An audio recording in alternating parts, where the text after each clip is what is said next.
Greetings, and welcome to a special edition of Boring Tales, where history gets weird quietly.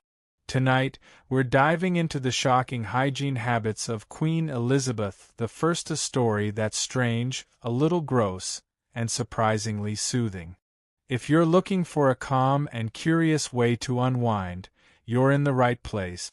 Before we begin this odd journey into the past, I'd love to know where in the world are you listening from, and what time is it for you right now? Drop a comment and say hello. And if this blend of relaxing narration and unusual history helps you wind down, be sure to tap that subscribe button so you never miss a sleepy trip through time. Queen Elizabeth I was praised as the Virgin, the Great, the glory of England. But there was one thing that few people dared to mention. She could change the smell of a room just minutes after appearing. Between the layers of puffy skirts, lipstick, wigs, and fragrant gloves, there was a constant battle to maintain a noble appearance. While her body was absolutely far from soap, tonight we will turn that splendid court upside down to see what the smell of power really is. So before you get comfortable, take a moment to like the video and subscribe, but only if you genuinely enjoy what I do here. Now dim the lights. Maybe turn on a fan for that soft background hum. And let's ease into tonight's journey together. If you ever find yourself dreaming of living in a palace, maybe with golden walls and velvet curtains, I'd like you to pause for a moment, just a quiet moment, and imagine this instead. A room that glows in candlelight. Yes, but also one where the air feels thick, a little too warm, a little too crowded. You take a breath and catch something you weren't quite prepared for. Not the sweet scent of roses or lavender. No, it's the smell of bodies, of wool that's seen too many wearers, of meat-fat candles, and something else that lingers like an awkward guest that refuses to leave. Welcome to Whitehall Palace, the heart of Elizabeth and glamour and possibly one of the worst-smelling royal residences in Europe. From the outside, Whitehall was every bit the dream. Grand stone buildings, endless corridors, towering windows, flags fluttered, musicians played, and ladies glided through in gowns worth more than a farmer's house.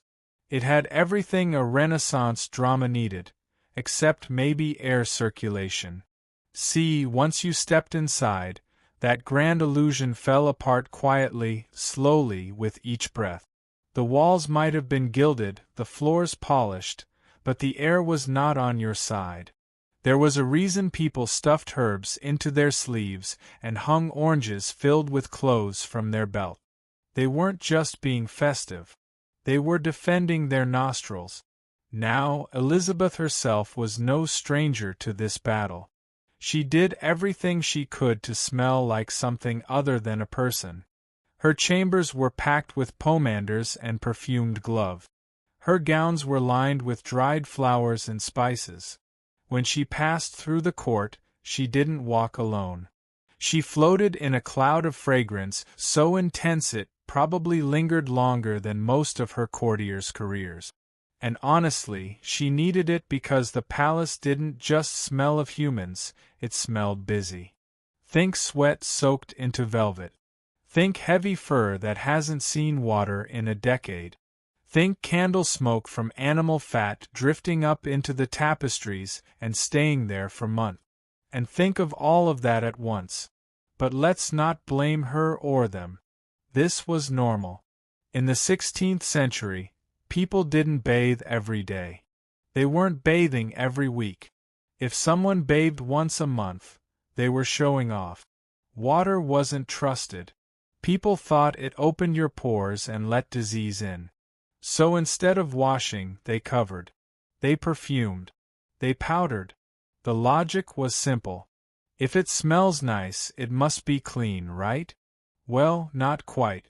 Imagine wearing 5 layers of clothing all day in a crowded hall while dancing and sweating and eating heavily spiced meat. Then imagine taking that same gown, hanging it up in your wardrobe, and wearing it again tomorrow, and the day after, and the day after that. You don't wash it, you brush it, you air it out by the window. Maybe you stuff a little lavender in the sleeves, but soap water. No, thank you. That's for peasants or corpses. So when someone walked past you in Whitehall, you didn't just smell them. You smelled their week, their meals, their mood, maybe even their stress. Clothes carried stories, but not the kind you'd want to read up close. The same went for the candles. They were cheap, made from tallow, and burned day and night. The wax melted down the sides in greasy globs. The smell was part barnyard, part kitchen, and part something else. Something vaguely alive. It wrapped itself around you and whispered, "This is royal life." Even Elizabeth's rooms, though packed with perfume, you weren't immune. The velvet absorbed everything. The feather mattresses breathed in the air and gave it back slowly. Her presence might have masked the worst of it, but anyone who stepped behind the curtain knew. The court was dazzling from a distance, but up close it was a very different performance. And yet nobody complained, or if they did it carefully. You didn't rise to power by saying the Queen's court smelled like a meat market on a hot day. Ambassadors might write it in their letters home, but in person they bowed. They smiled and they breathed through their sleeves. The thing is, smell was politics. Scent told you who had power, who had access, who could afford roses shipped from abroad, and who had to settle for stale rosemary. Smelling good wasn't just about personal preference. It was about proving you belonged. Elizabeth knew this better than anyone. Her smell wasn't accidental. It was curated, controlled. Her scent walked into the room before she did. But even the finest perfume has limit. And under all those layers of silk and saffron and civet, the truth still waited. That this palace, for all its beauty, stank. The gowns were brushed but never cleaned. The bodies were perfumed but rarely washed. That the people smiled through their teeth even as they wondered what that smell was. Today, when we think of royalty, we imagine elegance, clean lines, crisp linens, white gloves. But back then, royal life meant sweat under pearls. It meant grease on velvet. It meant spritzing cinnamon oil over a stain and pretending it wasn't there. And everyone played along because no one wanted to be the one who admitted the emperor, or in this case the queen, might have smelled a little ripe. So yes, Whitehall was a palace, a real one with grandeur and power and history. But it was also a place where hundreds of people lived in close quarters in heavy fabrics, without plumbing, without ventilation, and without much soap. The truth didn't hide in the shadows. It hung in the air. You just had to breathe deep enough to notice. And now, as you rest your head, maybe tuck yourself under something soft and freshly laundered, take a moment to be grateful. Grateful for hot water, for clean sheets, for laundry detergent. And maybe, just maybe, for not being a 16th-century noble trying to dance through a summer banquet in a gown that hadn't seen water since Easter. Because as glorious as the past might seem, it didn't always smell like roses. The Queen's scent. In Elizabeth's world, there was no such thing as a natural fragrance. If anyone thought they caught a hint of rose or citrus trailing behind her, let's be clear, it wasn't coming from her skin. It was coming from layers of musk and civet oil, dabbed and dusted with the precision of a battlefield tactic. The Queen didn't trust water. She trusted perfume.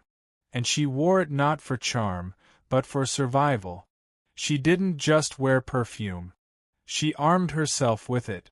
Before stepping out into the world, her maids would help her prepare. The process was slow, deliberate. First came the base, thick oils rubbed into the wrists and behind the ears. Then the sachets were sewn into her sleeves, little bundles of clove, cinnamon, lavender, and rosemary. Finally, the finishing cloud of crushed resins, ambergris, or whatever expensive substance could stand between her body and the noses of her courtiers. This wasn't beauty. This was damage control.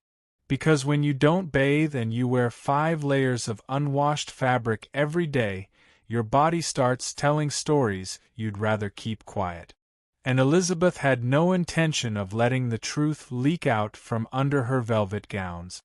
She was a queen, a symbol, a myth in progress.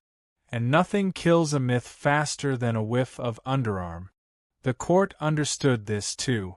Everyone reeked, of course. But how you were, that mattered. It was one thing to smell like sweat and old wool. That meant you were poor or worse, forgettable. But if your stench came layered in expensive oils and imported powders, then suddenly it was considered courtly, noble, even. Elizabeth just took it to the next level. She didn't simply cover her odor. She weaponized scent. There are stories of her scent lingering in a room long after she had gone. One ambassador described her presence as heavy in the air. Another mentioned how the room she occupied had to be aired out for hours afterward. No one dared say this to her face. Of course, not unless they wanted to find themselves reassigned to Ireland, but people noticed. They just chose to describe it in the polite language of the court.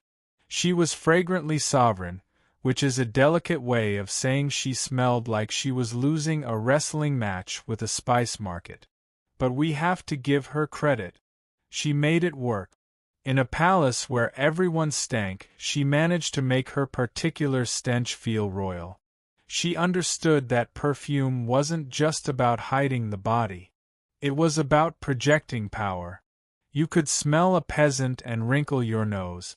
You could smell the queen and feel humbled. It wasn't fair, but it was effective. Her perfumes weren't cheap either. Musk had to be scraped from deer glands. Civet came from the rear of a wildcat.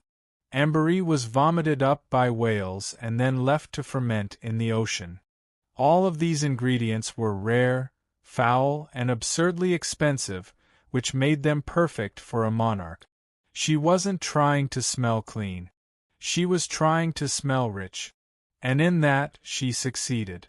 Still, even the strongest scent can only do so much.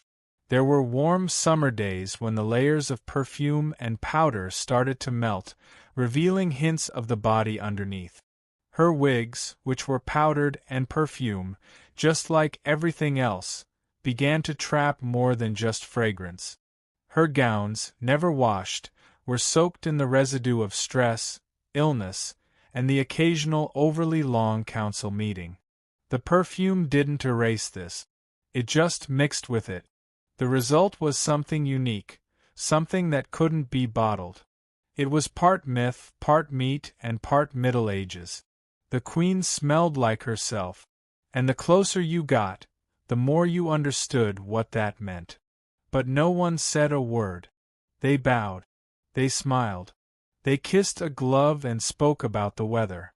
They never mentioned the way her presence seemed to settle on their skin long after the meeting had ended. That would have been rude, and no one wanted to be the one who broke the illusion. Meanwhile, the courtiers followed her lead. If the queen smelled like musk and citrus and whale spit, then by God, so would they. Men dabbed oil behind their ears. Women tucked herbs into their corset. There was so much perfume in the air that some visitors reported headaches, nausea, and even fainting spells. Still, they smiled through it. Because in the 16th century, passing out from perfume was a sign you'd been in the presence of greatness. And truly, nothing about this was accidental. Elizabeth understood better than anyone that scent was not just personal. It was political. A clean smell meant control. A rich smell meant power. A strong smell meant presence. If you could smell someone before you saw them, then you were already in their orbit.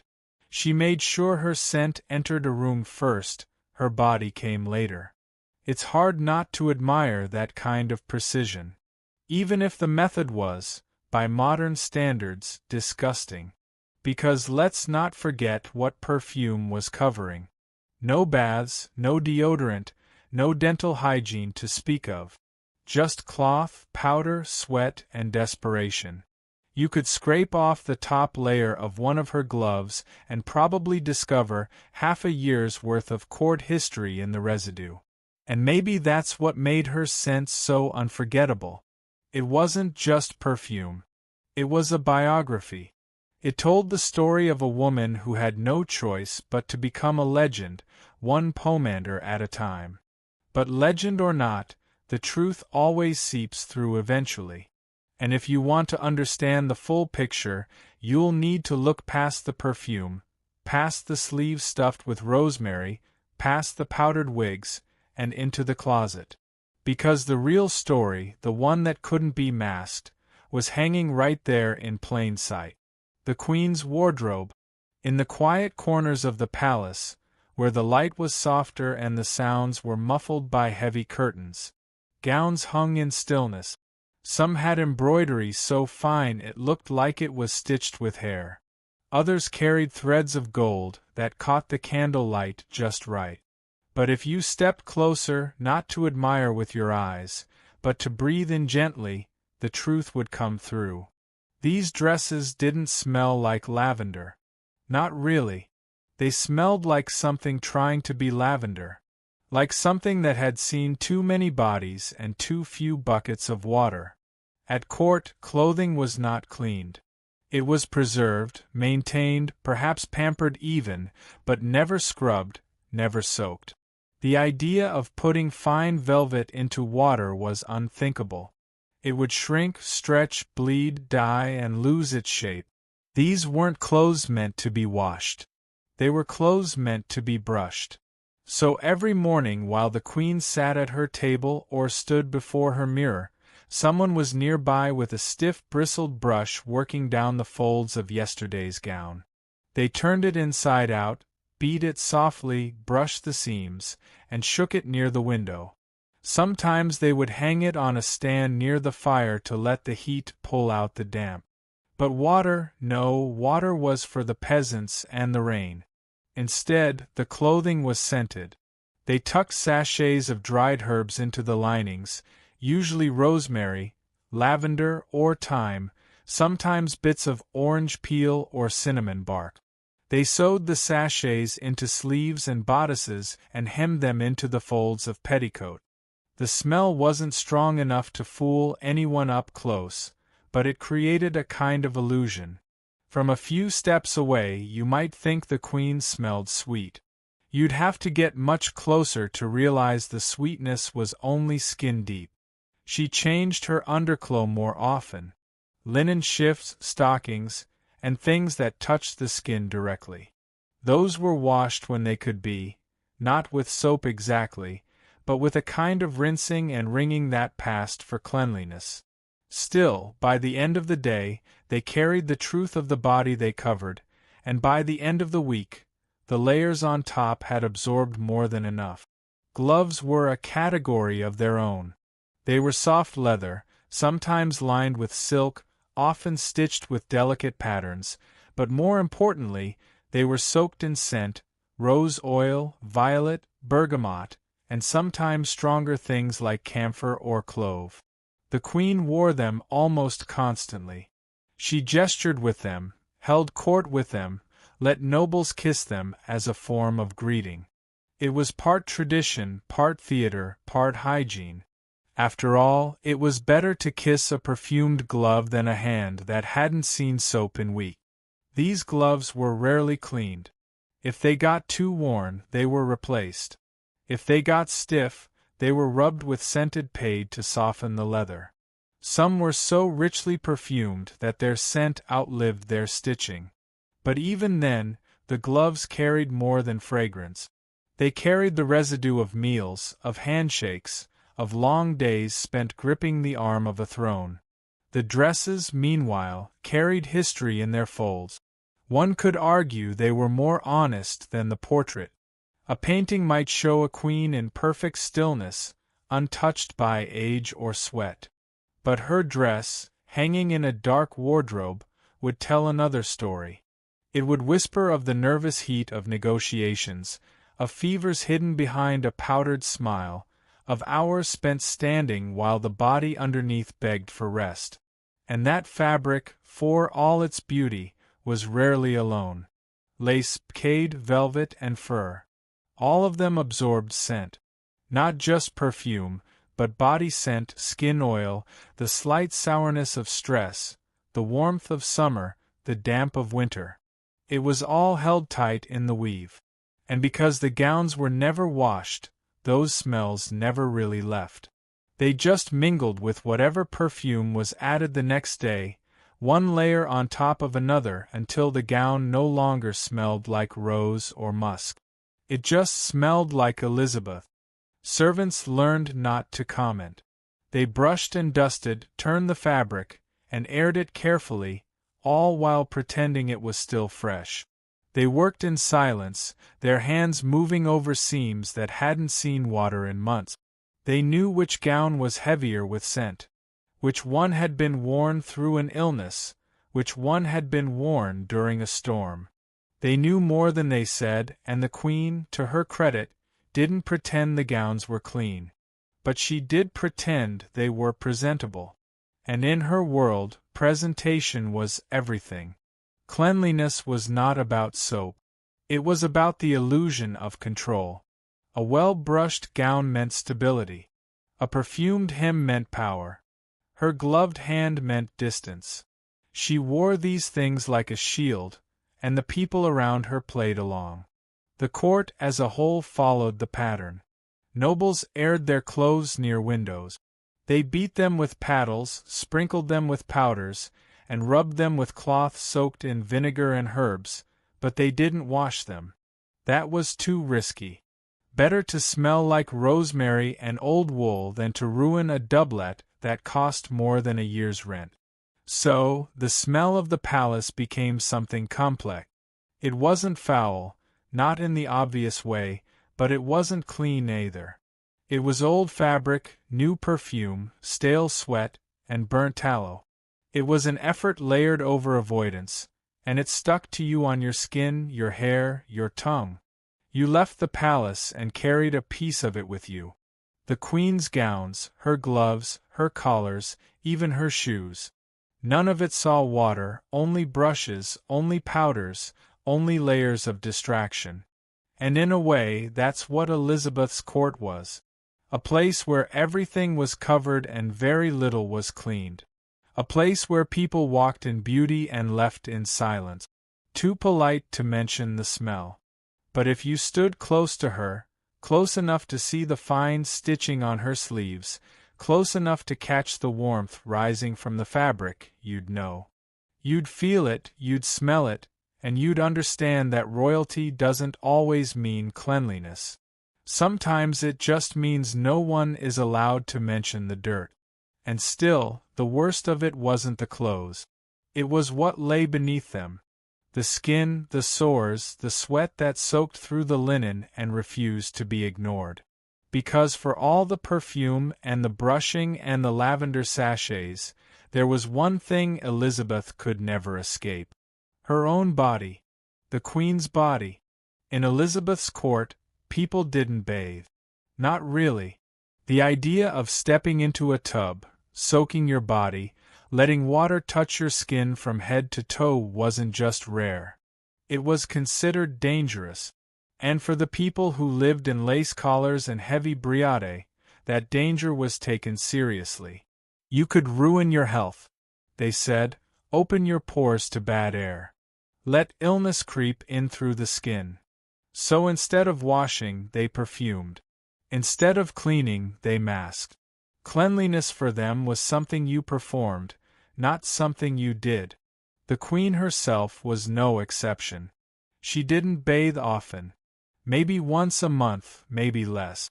When she did, it was a quiet event, surrounded by women she trusted. The room would be warmed ahead of time, curtains drawn, herbal water prepared. But even then, it was more ritual than cleansing. The cloth was never scrubbed.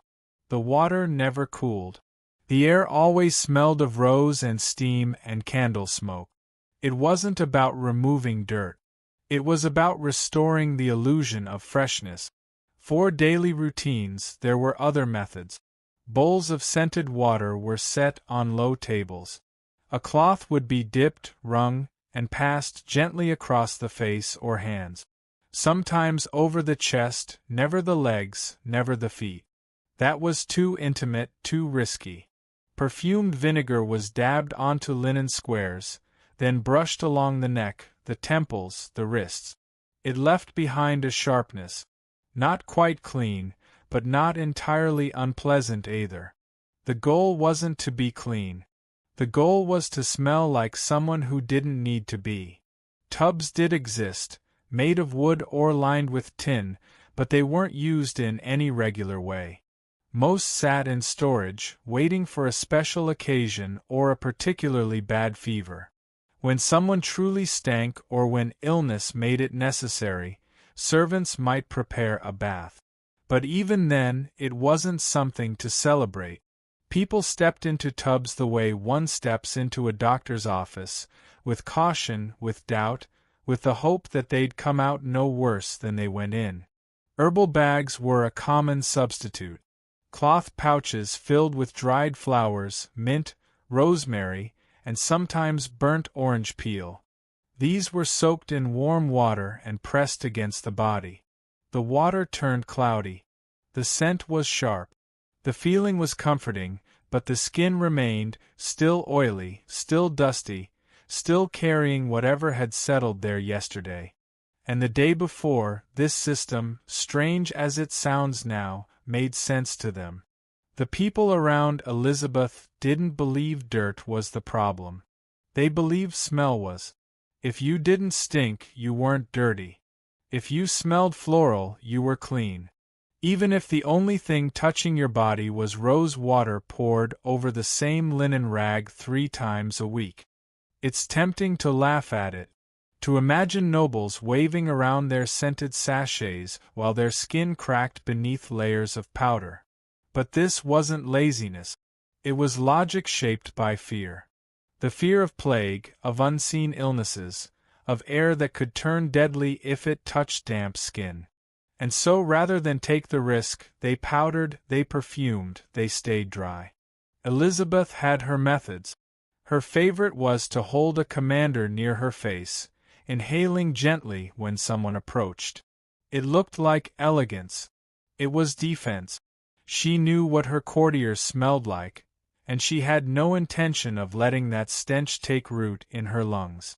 Behind her fans, her gloves, her silks, there was always a barrier. Scent wasn't just fragrance, it was armor. In summer, things got worse.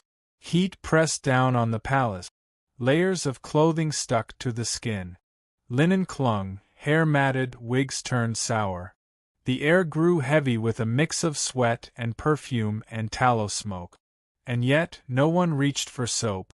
No one drew a bath. Instead, they reached for more powder, more spice, more distraction.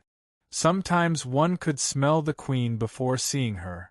A dense bloom of rose, musk, and something deeper. It floated through the halls, around corners, into rooms. It told you she was coming, and it told you, too, that she was trying to rise above the stink of her court, trying to stay sovereign in a world that refused to stay clean. The servants noticed. They always do. They washed the clothes, refreshed the bowls, scented the gloves, but they never said a word because the system worked. No one talked about the dirt. So long as it smelled expensive, it wasn't real. And Elizabeth, for all her power, lived within that rule. Her body was sacred, untouched, above discomfort. But it was also human. It sweated. It ached. It cracked beneath the corset. And though she held herself like a statue, the body underneath kept telling the truth. Still, no one said a thing. But when the candlelight hit her gown just right, when the scent curled toward your face instead of away from it, the illusion faltered just a little, just enough for you to wonder, and just enough to know. Because underneath all the perfume and powder and ceremony, something else lingered. Something no bag of herbs could fully erase. And if you want to see just how far they went to hide it, you'll need to watch what she did to her face. The Queen's face. There was a time when people looked at Elizabeth's face and saw perfection. Pale as moonlight, smooth as porcelain, untouchable in every sense. From a distance, it didn't look like skin. It looked like a mask. But that was the point. She wasn't trying to appear human. She was trying to look eternal, untouched by illness, unshaken by time. And to do that, she needed more than just powder. She needed ritual and a great deal of poison. Every morning, while the palace was still waking up, and the halls were filling with smoke from the kitchen fires, Elizabeth sat in silence and began the process. Her maids knew the order. The clothes were laid out, the pigments arranged, the oils uncorked, the base came first, a thick layer of Susie made from white lead mixed with vinegar. It went on with a soft cloth, sometimes with a sponge. The texture was heavy, smooth, but with weight, like painting plaster onto warm skin. The lead made the skin look bright, whiter than any natural color. In those days, pale skin was a sign of nobility. It meant you stayed indoors, that you didn't labor in the sun like common folk. So, Elizabeth covered every inch of her face and neck, sometimes even her hands. The sarong created a blank surface, flawless, or so it seemed. Then came the shimmer. Crushed pearls ground fine, were dusted lightly across the cheeks and forehead. They gave her a glow that flickered in candlelight. Not a healthy glow. Not something that came from within, but something reflected, manufactured.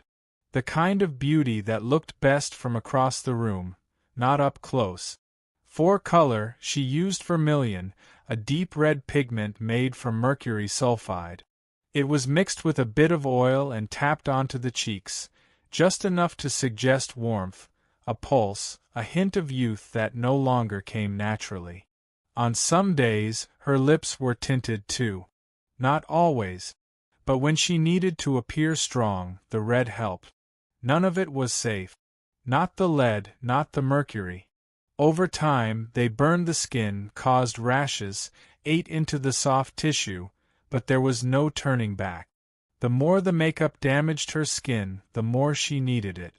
It became a cycle. Cover the damage, 'cause more damage, cover again. Servants began to notice. They said nothing, of course, but they saw the red patches, the rawness around her nose, the way her face had to be rebuilt each morning with thicker layers.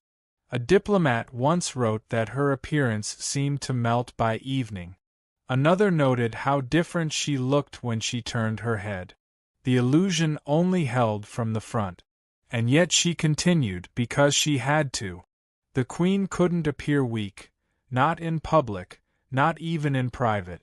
Her body might ache, her teeth might rot, but her face had to stay steady, pale, bright, fixed. It was her shield, her symbol, and perhaps in the quietest parts of her mind, her prison too. She rarely touched her face, not in public, not even to adjust a curl. That was left to the maids, who wiped and brushed and powdered in silence. They learned to keep a steady hand, a soft voice. They saw the lines that deepened each year and the thinness beneath the jaw, but they said nothing. Their job wasn't to reveal the Queen. It was to maintain her. By the time she stepped into the public eye, the transformation was complete. Her skin looked flawless, her cheeks flushed, her eyes were bright. But beneath it all was something tender, something raw. And every evening, as the paint was wiped away, the truth returned bit by bit. Crack by crack. Elizabeth's skin grew more sensitive as she aged. Some days the makeup stung. Other days it refused to stay in place. Her hands, once steady, began to tremble. Her eyes tired more quickly. But she never stopped, even when her ladies had to do most of the work. Even when the pigment flaked, even when her reflection turned unfamiliar. And the strange part is no one questioned it. Not the courtiers, not the ambassadors, not even the poets who wrote verses about her glowing face. They knew it wasn't natural. They just didn't care because the illusion was more important than the woman beneath it. Elizabeth wasn't just a person. She was a painting in motion, a statue that spoke. And as long as the powder was thick enough, no one had to think too hard about what was underneath. Sometimes, when the light hit her just right, the makeup shimmered like a mask of glass. People would stop and stare. Not because she looked beautiful, but because she looked permanent, unchanging, as if time had forgotten her. But time never forgets, and neither does skin. The longer she wore the lead, the more it wore her down, and the more she faded beneath it. What began as a disguise became her face, and what began as a way to appear alive became a way to hide how tired she was. Still, she smiled. Still she stood, still she turned her cheek to be kissed through gloves and lace, because the queen could not falter, not in the face, not in the posture, and certainly not in the scent. But there were days, quiet days, when the paint cracked a little sooner, when the smile didn't quite reach her eyes, when the powder clung too heavily to skin that had grown thin. And those were the moments when her ladies moved a little faster, brushed a little softer, and held their breath. Because if the mask slipped too far, there would be nothing behind it but flesh and fatigue. And all the perfume in the world couldn't keep that from showing. The queen's mouth. Her face could be painted, her scent could be sculpted, her gowns could be brushed until they shimmered like frost in candlelight. But there was one thing Elizabeth could never quite hide. Her mouth, the teeth behind the smile, the breath that floated out between words, that no matter how many herbs she chewed or gloves she wore, had a way of slipping past the mask she built. She loved sweet things. It wasn't a secret. Sugar had become a symbol of wealth in her time, something imported, refined, and prized. She had access to it in ways her subjects could only dream of. Candied violets, marzipan, sweet meats packed in decorative boxes, sugared almonds by the handful. These were delicacies she enjoyed, not just during feasts, but often enough for her teeth to notice, and they did. By the middle of her reign, her teeth had begun to rot. Slowly, at first, a darkening here, a tenderness there. Then came the aching, the swelling, the silent hours where she pressed a cloth to her cheek and willed the pain away. Her doctors tried what they could, but dentistry in the 16th century was closer to punishment than medicine. They had powders to rub on the gums, cloves to chew, metal picks to dig at decay, and if all else failed, they had forceps, iron ones with no anesthetic, just grip and pull and hope. She resisted treatment as long as she could. The thought of showing that kind of weakness, opening her mouth and letting someone peer inside made her stomach turn, but the pain wore her down. Eventually, she allowed a few trusted physicians to help quietly behind closed doors.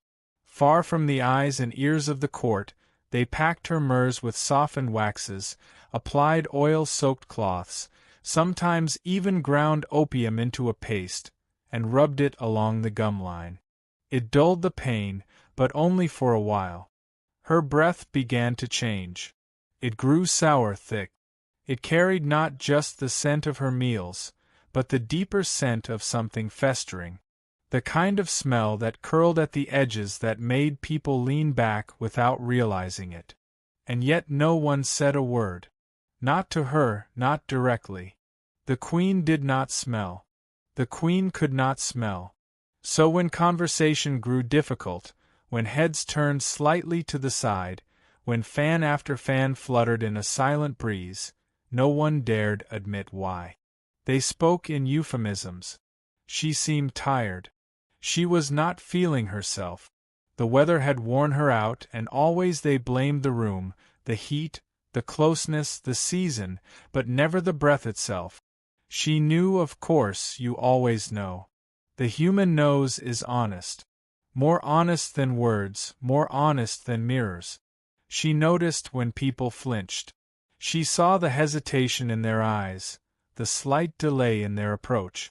And so she adjusted. She spoke less in close quarters.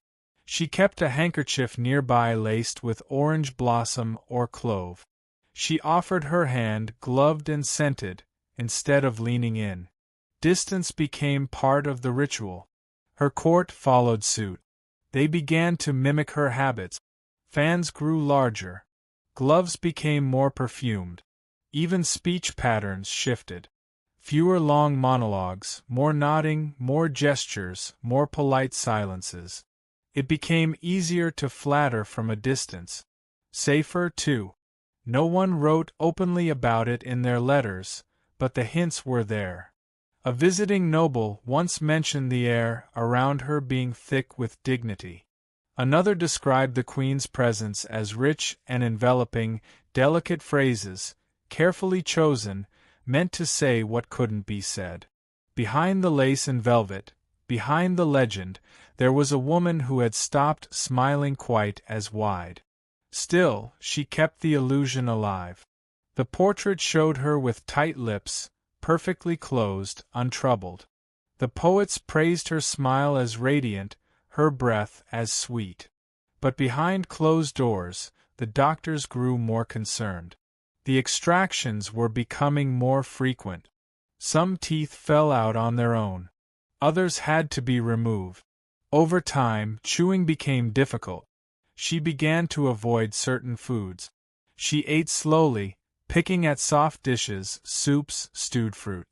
Even her favorites began to lose their appeal. There were rumors, of course, whispers that she sometimes refused to eat in public. She left banquets early, that she spent hours alone after meals, rinsing with rose water, resting. But these stories never made it into the official histories. The Queen was strong. The Queen was eternal. She couldn't be brought low by something as small as a tooth. And so the silence continued. In the privacy of her chamber, she endured it. The smell, the pain, the bleeding, the dread of the next meal, and the court kept its distance, careful not to mention what they all sensed. Because if the Queen's mouth betrayed her, the illusion cracked. And no one wanted to live in a world where the Virgin Queen had to excuse herself for bad breath. There's something deeply human in that, in the way people protected the image. Even as the reality slipped further away, they weren't lying. Not exactly. They were preserving something larger than one woman. A myth that had carried them through wars and doubts and years of plague. And if that meant ignoring the smell, then so be it. But history has a nose of its own.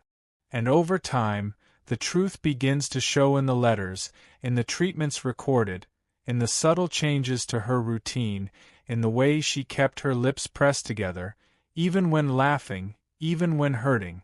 Because behind the powdered face and perfumed gloves, there was a mouth that suffered in silence. And behind that silence, a queen who ruled through pain no one dared name. The Queen's toilet. Somewhere in the quiet heart of the palace, behind the carved doors and velvet curtains, stood a chair. It didn't look like much at first glance, plain wooden, with a cushion that had seen better years. But lift the lid and the truth sat waiting. This was no throne. This was the Queen's private seat, her close stool, her toilet, though no one dared call it that out loud. It was made to look modest, respectable, even. A sturdy piece of furniture tucked in a corner like a reading bench. But beneath the cushion was a round hole, and beneath that a chamber pot, brass most likely, or put if someone had polished it that week. It was designed for dignity, for discretion, 'cause even a queen, painted and perfumed and draped in lace, still had to relieve herself. She didn't go alone, of course. There were attendants trained in silence who helped manage the process. They brought the basin, the cloths, and the fresh herbs. They poured scented vinegar into small bowls. They folded towels with practiced hands and kept their eyes lowered. They didn't speak unless spoken to because this wasn't just a bodily function. This was a ceremony. There was no plumbing in Whitehall. Nothing that flushed, drained, or disappeared with a lever.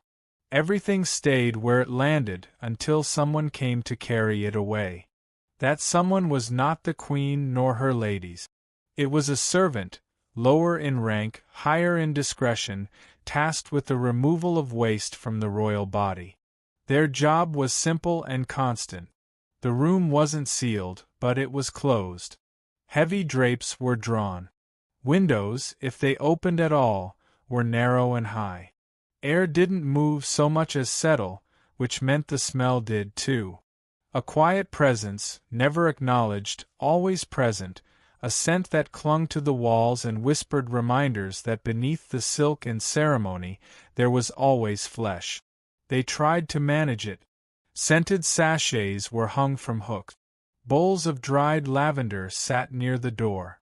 Orange peels soaked in vinegar were left on wide dishes to slowly sour the air in a more acceptable direction. Sometimes someone would walk through with a censer, swinging it gently, letting thin trails of smoke drift through the stillness, but it never lasted long. The room always reclaimed its truth. Elizabeth used rose water to rinse her hands, sometimes with a cloth, sometimes poured from a small jug into a silver basin. The same basin perhaps used by dozens of hands before hers. No one truly washed. They dabbed. They freshened. They pressed scented cloths to the skin and called it clean. It's easy to imagine a palace without filth. To picture polished floors and glimmering chandeliers, everything in order, everything under control. But underneath the surface, the truth always waited. The queen's close stool was not unique. Every noble had one. Every hallway had its faint trail, and the servants knew where to walk and where not to breathe too deeply. The waste was carried away daily, sometimes more, sometimes less. It depended on the mood of the palace, on the weather, on the cook's success or failure. And every bucket, every pot had to be walked by hand to a pit or cart or river, quietly, carefully, without drawing attention, because no one wanted to be reminded that behind the velvet there was always this. The stool itself was kept clean as it could be, scrubbed with vinegar, wiped with cloth, soaked in thyme and sage, covered with fresh linen when needed. But the pot beneath told its own story. It held more than waste. It held the queen's hours, her silences, her stomach's rebellion after a bad feast, her pain on days when her body betrayed her, and sometimes perhaps her relief when no one was watching. It wasn't spoken of. Not in court, not in whispers. People referred to her comfort or her retreat. The word toilet hadn't even taken its modern shape. It was a ritual, not a place. And for Elizabeth, it was the only room in the palace where no one expected her to speak. Still, she carried herself with the same grace. Even here, her robes were lifted carefully. Her posture remained. Her face was calm because the queen could not collapse, not even in private. And if she ever winced or faltered, the maids turned their heads. The dignity had to be protected always, but the smell could not be denied. And some days it crept out beyond the curtains, down the hall into nearby chambers. No one mentioned it. They opened a window, lit another candle, dabbed more perfume on their cuffs, and carried on. It became a part of the palace itself. The scent of bodies and waste, of vinegar and lavender, of smoke and silence, a smell that settled into the stone and rose with the warmth each morning. It was not foul, not exactly, but it was human, deeply, undeniably human, and no matter how much they perfumed it, it never quite went away. Elizabeth knew this. She wasn't naive. She understood the limits of perfume, of powder, of pretense. but she also understood the necessity of pretending. And so the stool was kept hidden. The scent was managed, and her gaze stayed steady. Because if a queen could smile while standing in sickness, she could certainly sit in silence and make the world believe she did not need at all. And yet beneath her chair, beneath the floor, and beneath the palace itself, something was brewing. Something larger than one chamber pot. Something that couldn't be wiped away with rose water. Hand washing and hygiene. Even after stepping away from the clothes stool, the ceremony didn't end. The queen would lift her hands and extend them slightly, and someone would bring over the basin, not filled with clean water, but with a solution of rose water or vinegar, lightly warmed, sometimes scented with clove or thyme. She didn't scrub, no lather, no soap, just a careful rinse, dabbing the fingers, smoothing the palms. It wasn't about removing anything. It was about restoring the illusion. This gesture, so soft and perfumed, made its way into the royal routine like a quiet bow. People around her mirrored it, not because they understood germs. No one did, but because touching was a daily ritual. The queen touched letters, hands, gloved fingers, rings. She was kissed on the hand at every formal event, and each time someone else's breath came close to her skin. But don't be mistaken. This was not widespread hygiene. Elizabeth's rose water rinse was more a form of etiquette than a habit of health. Most members of the court saw no reason to clean their hands unless food or filth made it necessary. They wiped their fingers on napkins, sleeves, or the edge of the tablecloth, then reached for a goblet. They dipped their fingers into bowls of dried fruit. They pulled at roasted meat with their bare hands. Then they went right back to dancing. After banquets, servants might bring scented cloths to the noble tables. These were waved lazily across the fingers, like brushing away a bit of ash. The rich did not wash. They freshened. They disguised. A courtier might carry a lemon peel in his pocket, ready to rub between his palms to cut through the stronger smells.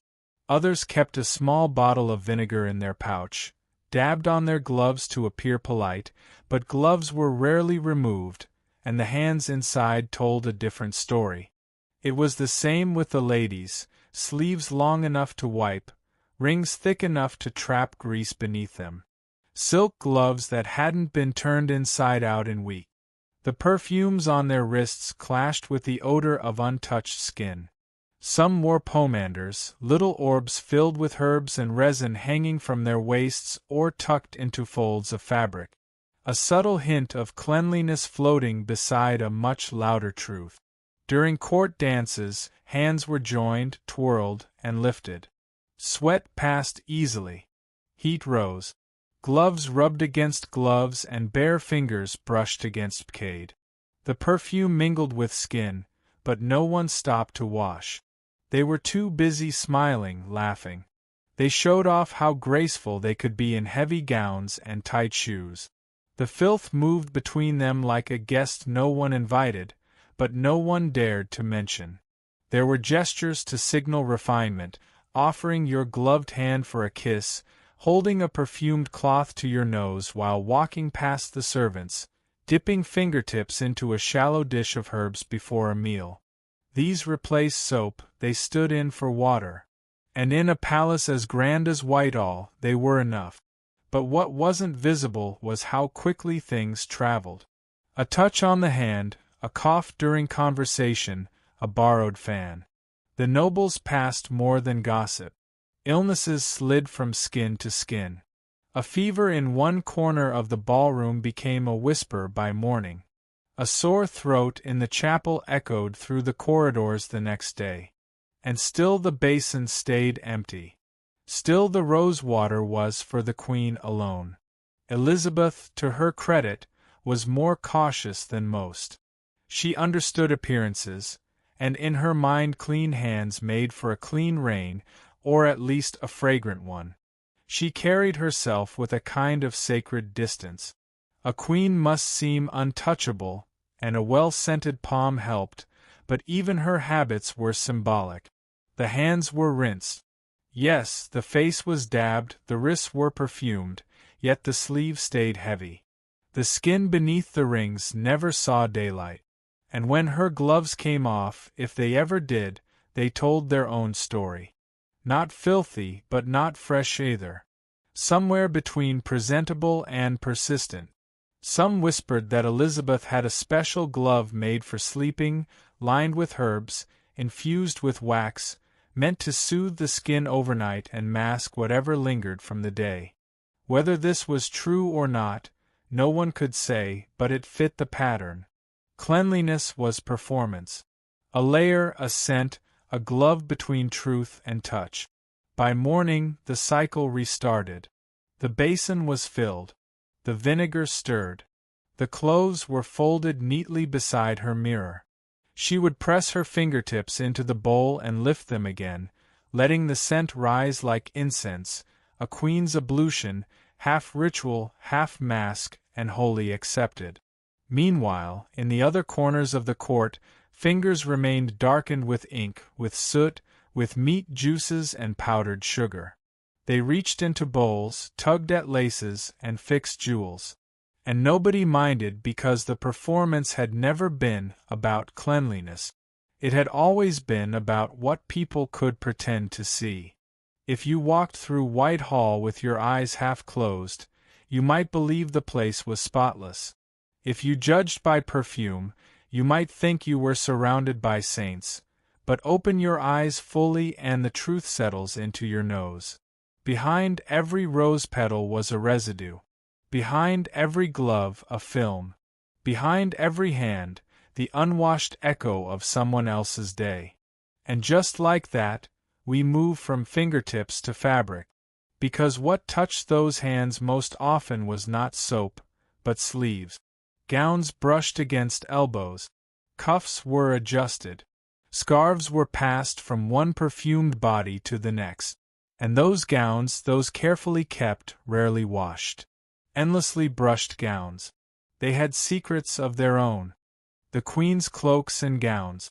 They hung there like banners of power, each cloak heavy with embroidery, trimmed with fur, stiffened with ornate collars. From a distance, they looked like they had been stitched by angels. But up close they smelled like people. Not just any people, but the kind who sweat through ceremonies, who sit under heavy wigs, who dance in velvet halls warmed only by candle heat and breath. These were not freshly laundered garments. They were costumes of survival, scented but never soaked. Every morning the routine began quietly. The maids turned the cloaks inside out, their fingers grazing the lining where skin had rubbed against fabric for weeks. They shook out the dust gently, never too hard, for the seams were old and the threads held grudges. They hung each piece near a cracked window, letting the breeze carry away the worst of it. But not too long, since sunlight could fade the rich dyes and ruin the illusion of opulence. There was no washing and no basin, no soap. These were luxury items, and water was considered an enemy. A single drop could stain. A full rinse could unravel. Instead, there were brushes with stiff bristles used to sweep away what little dust clung to the outer surface. They didn't clean the garment. They convinced it to look presentable, at least under a low candle light. Perfume sachets were tucked into every fold. Lavender for one dress, orris root for another, sometimes clove or dried rose petals. They were sewn right into the hems, hidden between pleats and shoulder seams. The idea was not to create a pleasant scent, but to disguise the unavoidable. A cloak that had never touched water was never going to smell like linen, but it could smell expensive.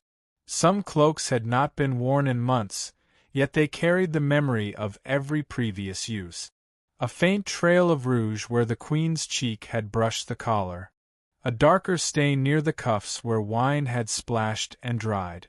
The scent of long council days, of heated arguments behind closed doors, of rituals that lasted into the night. No one dared wash any of it away. These were not just garments. They were living archives. The Queen's attendants were trained in the art of maintenance without cleansing. If a cloak bore a mark too visible to ignore, they stitched a flower over it. If a smell became intolerable, they rotated the garment into storage and waited a season before bringing it out again. But they never said the word dirty. It was considered too ordinary, too undignified for the royal wardrobe. Elizabeth had hundreds of gowns. Yet she often returned to her favorites, not because they were fresh, but because they performed well. A stiff hem held posture. A layered bodice gave the illusion of strength. A well-brushed velvet looked new from a throne, even if it smelled like last summer's heatwave up close. Even the undergarments, the linen shifts worn closest to the body, were only washed when necessary, and necessary had its definition at court. A spot of vinegar might be dabbed under the arms, a sash tucked into the bodice. Washing was for servants, for farm women, for people without tapestries in their bedrooms. The air in the wardrobe chamber carried the weight of this approach. It did not smell of cleanliness, nor of decay. It was something in between. Dry herbs, a hint of old sweat, the cloying sweetness of rose oil mixed with the sharpness of camphor. It was the scent of effort layered day after day, until it became familiar, until it became part of the crown. Once a foreign envoy whispered that England's court smelled like a church on fire. No one corrected him. It wasn't far from the truth. Resinous, smoky, sanctified, but mostly flammable. And it was flammable. Some attendants worried that the amount of musk, oils, and powders rubbed into the fabrics could set off sparks if they stood too close to the hearth. There were quiet accidents. A sleeve too near a candle, a sash that smoldered after brushing against a lantern. But these were not spoken of. Image came before risk. Always. In this court, being clean was not the same as appearing clean. A spotless cloak was not to be trusted. It meant it had not yet been worn by the Queen, had not absorbed her presence, had not played its part in the great theater of monarchy. Each garment told a story, not one of freshness, but of continuity, of ritual, of scent as memory, as power, as camouflage. Because no one could smell like lavender and emerald without a reason. It took planning. It took discipline. It took a careful understanding that even dirt could be shaped into something regal. And above all these cloaks and gowns, above the layers of fabric and fragrance, sat something even more carefully crafted. Hair that wasn't hers. Curls and coils that came not from the Queen's head, but from wig stands and drawers. Hair that had its own scent, its own rules, its little secret. And so, as we rise from the shoulders to the crown, it's time to look at what rested atop the Queen's head. Another layer, another mask, another source of scent. And this one, too, had never been washed. The Queen's wigs. Sitting just above all the unwashed cloaks and perfumed gowns, the Queen's wigs were a kingdom of their own. Dozens of them lined the shelves of her private chamber, each styled into stiff curls, towering coils, or carefully arranged waves. They did not smell like hair. They smelled like cinnamon bark, violet powder, burnt herbs, and old candle smoke, and that was intentional. Elizabeth didn't wear these wigs to fool anyone. Everyone at court knew her real hair was thinning, that the bright copper red had long faded into something more fragile and gray. The wigs weren't for deception. They were for display. Each one was an ornate sculpture lacquered in wax, sprinkled with perfume powder, and so heavily scented that a breeze could carry their smell down a corridor before the Queen even arrived. But there was a price. These wigs were never cleaned, not once. They were too fragile for water, too stiff for combs, so whatever touched them stayed. Bits of face powder clung to the root. Traces of rouge settled near the temples. On hot days, sweat would rise from the queen's scalp and mix with the oils, creating a scent that was uniquely hers, sweet, spicy, slightly sour, and unmistakably royal. The wig attendants tried their best.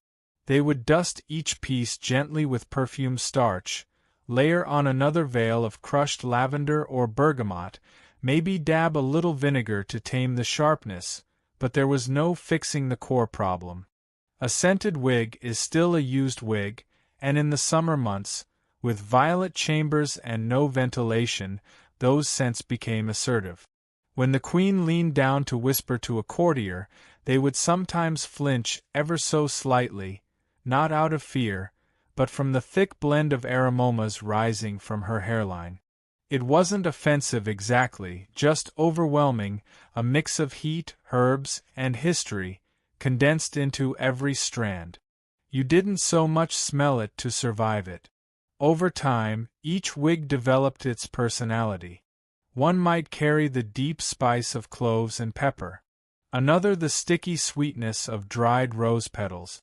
One unfortunate piece picked up a lingering note of mildew after being stored too close to the tapestries during a damp spring. It was given a new name, the Widowmaker, though no one said it aloud when the queen wore it. Of course, no one would dare suggest washing them. The wigs were considered too sacred, too entwined with royal ritual. To wash them would be to erase the hours of labor, the layers of meaning. So instead, they were aired out near windows, brushed with squirrel tail brushes, and left in boxes lined with mint leaves.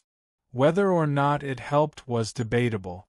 This olfactory theater served a purpose. The queen's scent, rising from hair, cloak, gloves, and skin, was a signal. It told courtiers when she had entered the room. It told foreign envoys that they were in the presence of something beyond human.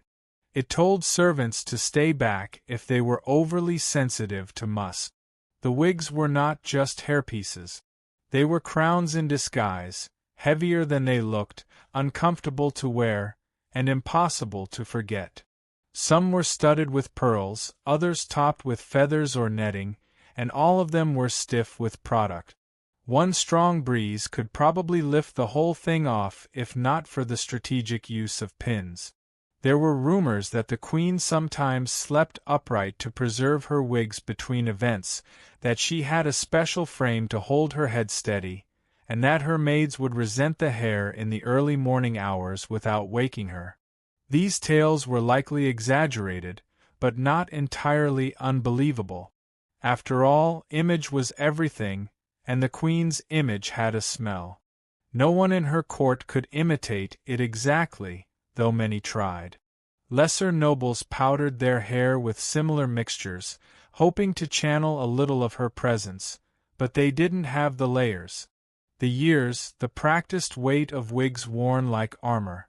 What they had were imitations, sweet and thin, lacking the full-bodied intensity of the queen's original formula.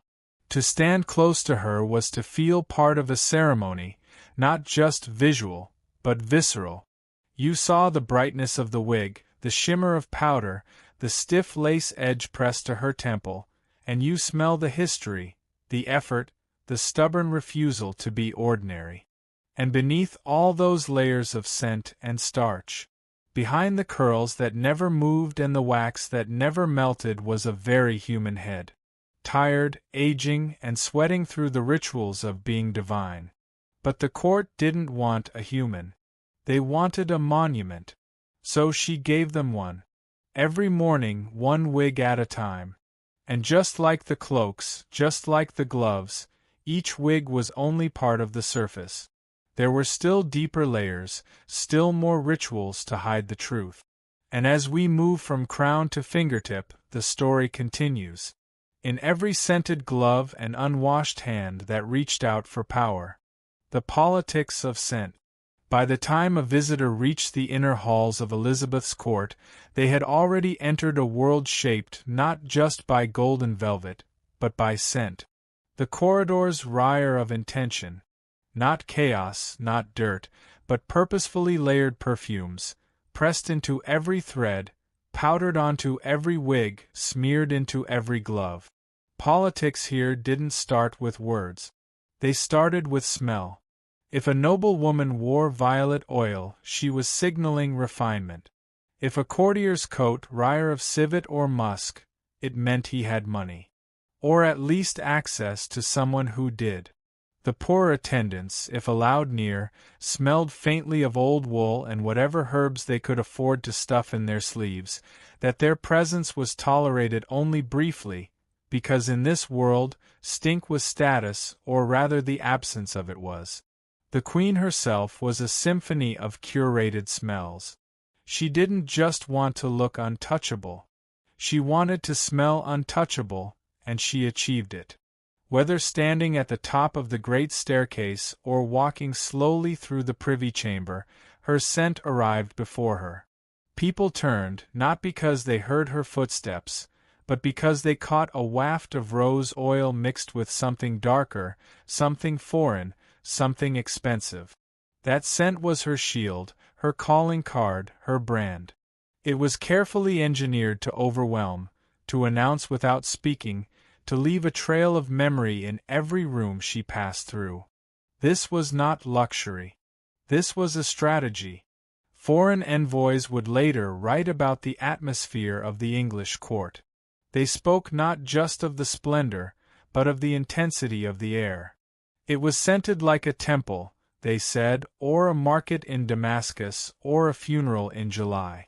None of those were compliments, but they were all signs that the Queen's presence had been felt in a time when letters took weeks to arrive and messages could be forged. A person's smell was strangely reliable. If you were important, you smelled like it. Not just well-groomed, not just pleasant, but rich, complicated, designed. And in this court, no one smelled more deliberate than Elizabeth. Her choice of fragrance changed with the seasons or the politic. Spicard and saffron during tense negotiations, lavender and orange blossom when meeting suitors.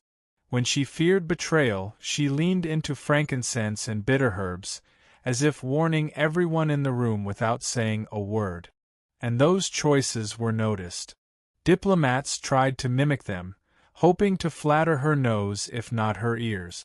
Some succeeded, others overdid it, stepping into the audience chamber, smelling like a spice market on fire. These accidents were never mentioned aloud, but they were remembered.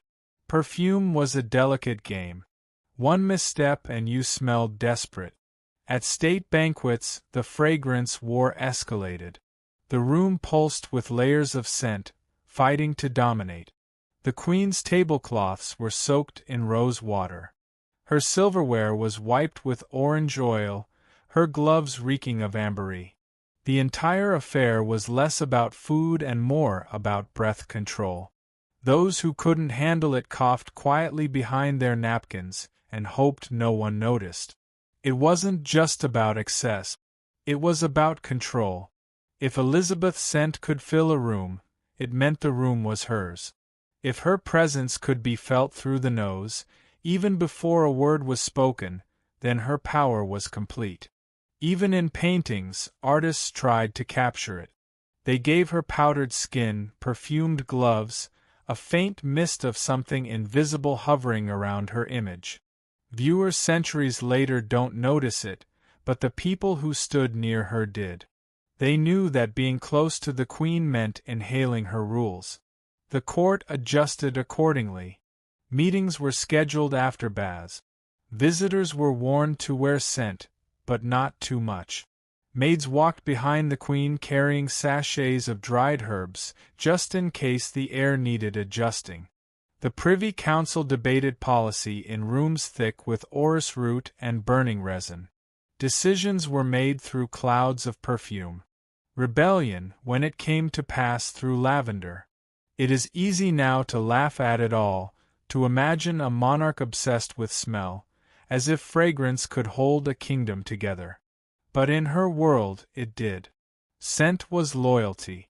Scent was obedience. Scent was fear, hope, and command. all rolled into one invisible veil. And it worked. Because in a time before microphones, before headlines, before photography, the Queen's scent was her first impression and her lasting legacy. No one forgot it. Not even those who tried. And as we drift deeper into this world of aromas and illusions, it becomes clear the court wasn't just a place of beauty and power. It was a battlefield of scent. And at the very top of it all stood a woman who understood that sometimes the best way to silence a room was to overwhelm it without a single word. The scent of the court. There was a moment just after entering the great hall when the air itself seemed to pause. It didn't move like normal air. It didn't feel fresh or free. It pressed in on the skin, thick and warm, as if it had been used too many times by too many lungs. And then the scents arrived, not one by one, but all at once. A storm of roses, musk, cloves, wine, old fabric, incense, and something darker, sour, and sweet at the same time. This was not an accident. This was court life in full bloom. Each person who stepped through those velvet-draped doors brought their contribution to the royal bouquet. A duke might wear rose water in his beard with a hint of brandy on his breath. A lady-in-waiting might smell like pressed violets and the garlic from yesterday's stew. Some carried notes of sandalwood and frankincense. Others, less lucky, carried the scent of mildew, damp shoes, or a too long-worn corset. No one noticed anymore. It was the background noise of the nose. A shared silent agreement to pretend everything smelled fine. This mixture, this grand pot of humanity's best and worst became a kind of identity. Foreign ambassadors wrote about it in coded language. They called it the warm atmosphere or the richness of presence. But everyone knew what it meant. You couldn't stand in the middle of Elizabeth's court for more than a few minutes without inhaling decades of layered smells embedded in wood, velvet, and flesh. The fireplaces helped a little. The scent of burning oak or sweet-smelling peat sometimes cut through the fog, but only briefly. The heat made it worse, lifting old smells from carpets and cushions like steam from a bath. And the perfumes meant to mask everything, only made it more complicated. A bad smell covered in lavender is still a bad smell, just more floral. Servants tried to manage the chaos. They hung bundles of dried herbs in corners, stuffed mint leaves behind tapestries, and even walked the halls waving little pots of smoldering resin. But it was like trying to perfume a battlefield. The stench always won. Yet, strangely, no one seemed offended. Not really. This was how things were. Just as the Queen's scent was a declaration of power, the court's collective aroma was a declaration of presence. You were here. You existed. You were part of the machine. And like any great machine, it ran hot, noisy, and not always clean. People adapted. They learned to hold their breath at just the right moment, to tilt their head away politely during a whisper, to pretend not to notice when someone near them smelled of damp wool and sour wine. Etiquette manuals never mentioned smell directly, but everyone knew the dance, the pause, the breath, the smile. Clothing contributed too. Layers and layers of it. Cloaks are rarely cleaned. Gloves worn over and over. Undergarments soaked in sweat were then powdered and reused. The fabrics themselves took on a life of their own, holding the history of their wearers in every thread. You could smell a man's station, his breakfast, his anxiety just by walking past his coat. And then there were the occasional surprises, a whiff of something unfamiliar, a sharp note of decay, a reminder that the human body, no matter how gilded or powdered, was still a body. Once a visiting noble fainted in a side room, not from emotion, but from a sudden shift in scent too strong to explain. No one laughed. They understood. It could happen to anyone. Even the Queen wasn't immune. Though her scent was tightly controlled, the air around her wasn't.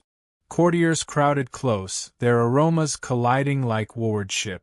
One advisor, it was whispered, had a personal musk so persistent it outlasted his presence by nearly an hour. He was eventually reassigned to outdoor duties. In this court, smell was part of memory. You didn't just recall a conversation. You remembered how it smelled. The cinnamon on a diplomat's breath, the decay of an aging lord's robes, the sharp citrus trailing behind a rising favorite. These things lingered longer than words. And yet, for all its pungency, no one tried to change it. Cleanliness was not the goal. Survival was the image, and in the hierarchy of needs the comfort of one's nose ranked far below the comfort of one's crown. So the court endured. They powdered and perfumed, layered and masked, breathed shallowly and smiled often because the smells were not a failure of the system. They were the system, a living map of power, privilege, and proximity. And as we move forward deeper into the rituals of daily life in Elizabeth's world, that truth remains. Behind the painted faces and embroidered gowns, behind the politics and pageantry was always the same inescapable reality. Everyone smelled and everyone pretended they didn't. The performance of cleanliness. There is something strangely theatrical about the way Queen Elizabeth presented herself to the world. It wasn't just about power or control. It was about maintaining an image so carefully crafted, so obsessively preserved that even the dirt underneath had to sparkle somehow. This was not a woman. This was a symbol, a carefully powdered ghost in a gown that rustled with mythology.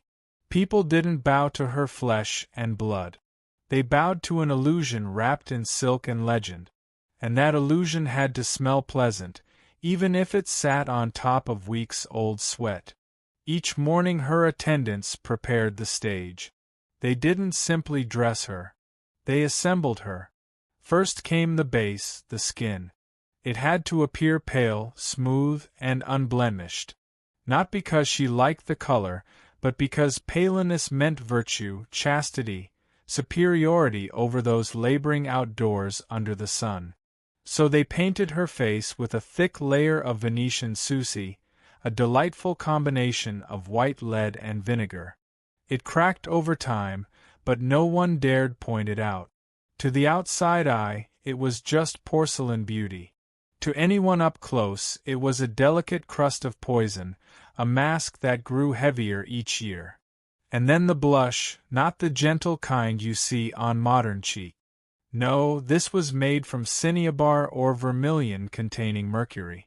It gave her a radiant flush, but it slowly gnawed her nerve. The toxic pigments may have enhanced her glow, but they also brought tremors, insomnia, and God knows what else. Yet, no one dared whisper of consequences. The Queen was never tired. She was merely thoughtful. She was not unwell, just contemplative. Her eyebrows, thin and meticulously shaped, were often enhanced with soot or dyed materials. In portraits, they looked elegant. In person, perhaps a little off, but again, who would dare say it? She could have walked into a room with a smear of coal under each eye, and courtiers would have called it divine fashion. That's the thing about power. It doesn't need to be pretty. It only needs to be unquestioned. What truly kept the illusion afloat, though, was the lighting. You see, no one ever saw Elizabeth under the harshness of midday sun. Audiences were granted in rooms lit by candlelight or filtered through heavy drape. Soft shadows masked the inconsistencies in her painted face. The flickering glow made her skin shimmer just enough to distract from the dry patches. The flaking layers, the quiet cracking of lead-based glamour. Even the very idea of mirrors was controlled. There were few in her private spaces, and the ones that did exist, likely carefully placed, lit from forgiving angles. It wasn't just others who had to believe the illusion. She had to believe it too. Or at least believe in the importance of it. Because once the image cracked, even slightly, everything might crumble with it. And crumble it would, if people ever saw the reality. Under the layers of makeup was a woman aging rapidly. Her teeth were decaying. Her skin pocked from a pass-out with smallpox. Her hair, once a fiery red, had thinned to the point that wigs became necessary. But the story could not allow for decline. So she became something else entirely. A statue in motion, a walking scented painting. It is tempting to feel sympathy, and perhaps we should. But it is equally important to recognize the role she played in preserving the charade. She demanded it, enforced it, built systems around it. Her ladies-in-waiting were instructed to never speak of what they saw. Courtiers knew to compliment rather than comment.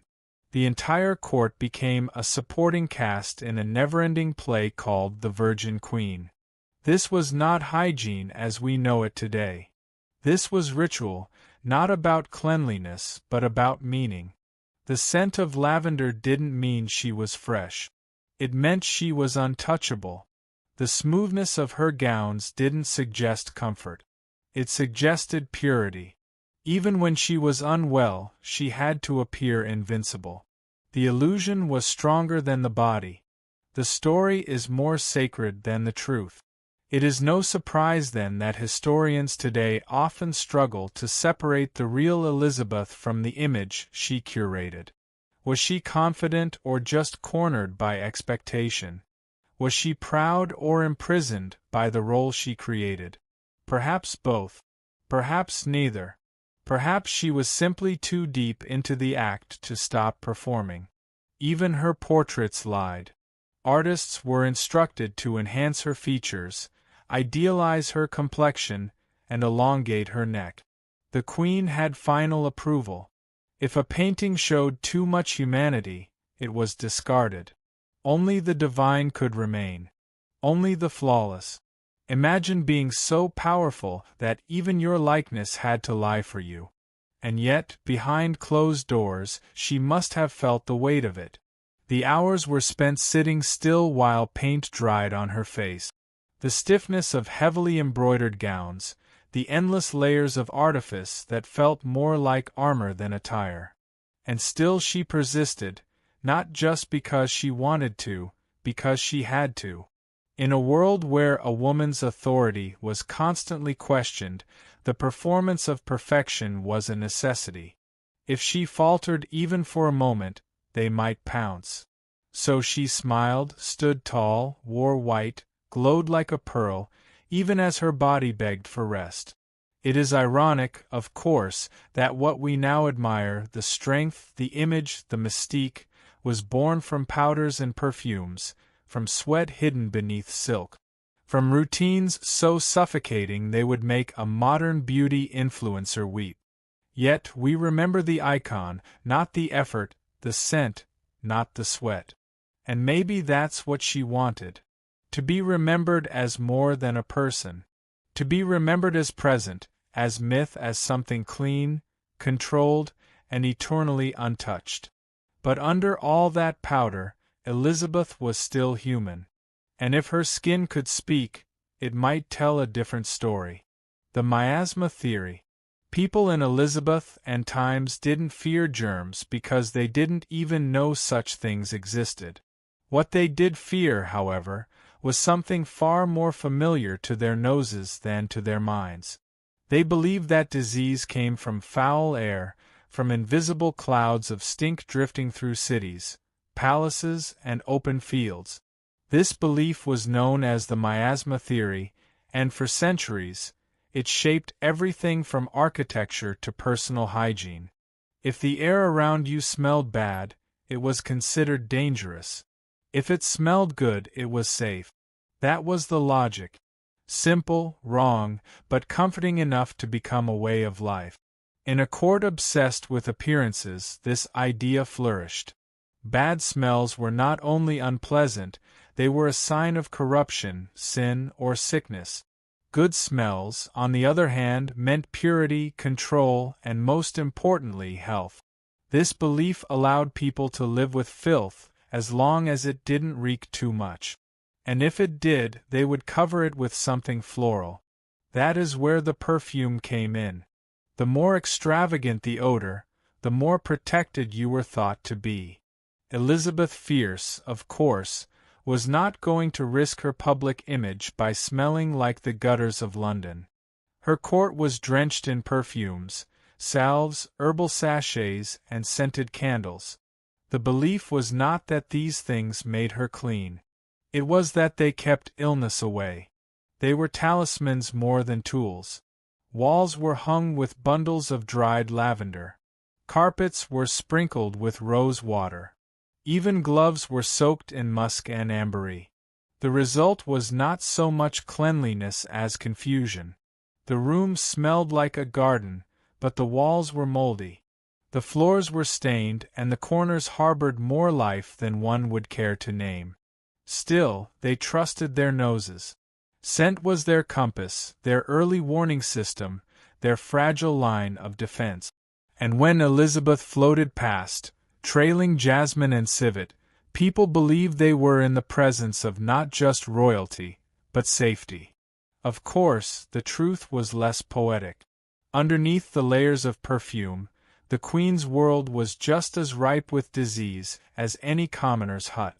The drains were crude, the water stagnant, and rats were regular palace guests. But as long as the air didn't smell of death, people convinced themselves it wasn't there. The irony is almost unbearable.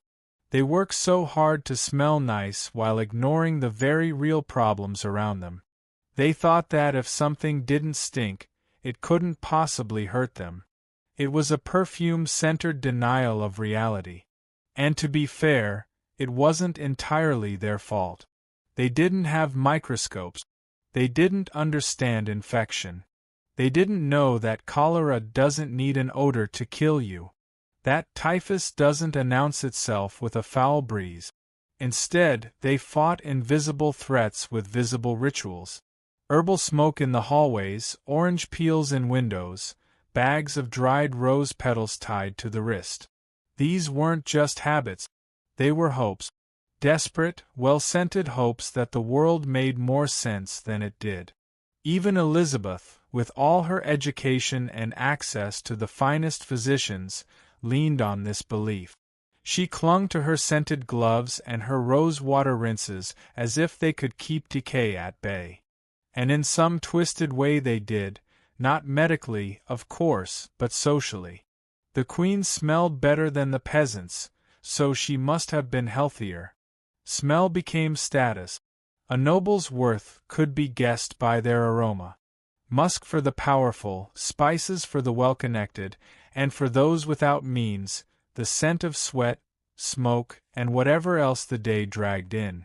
Cleanliness was never about hygiene. It was about hierarchy.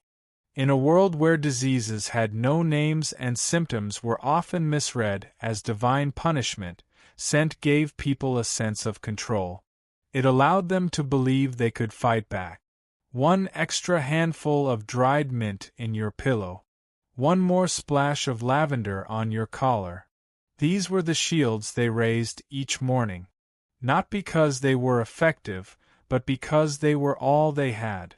Looking back now, it's easy to scoff, to roll our eyes at their ignorance. But are we so different? We still associate cleanliness with smell, fresh linen, lemon disinfectant, minty breath.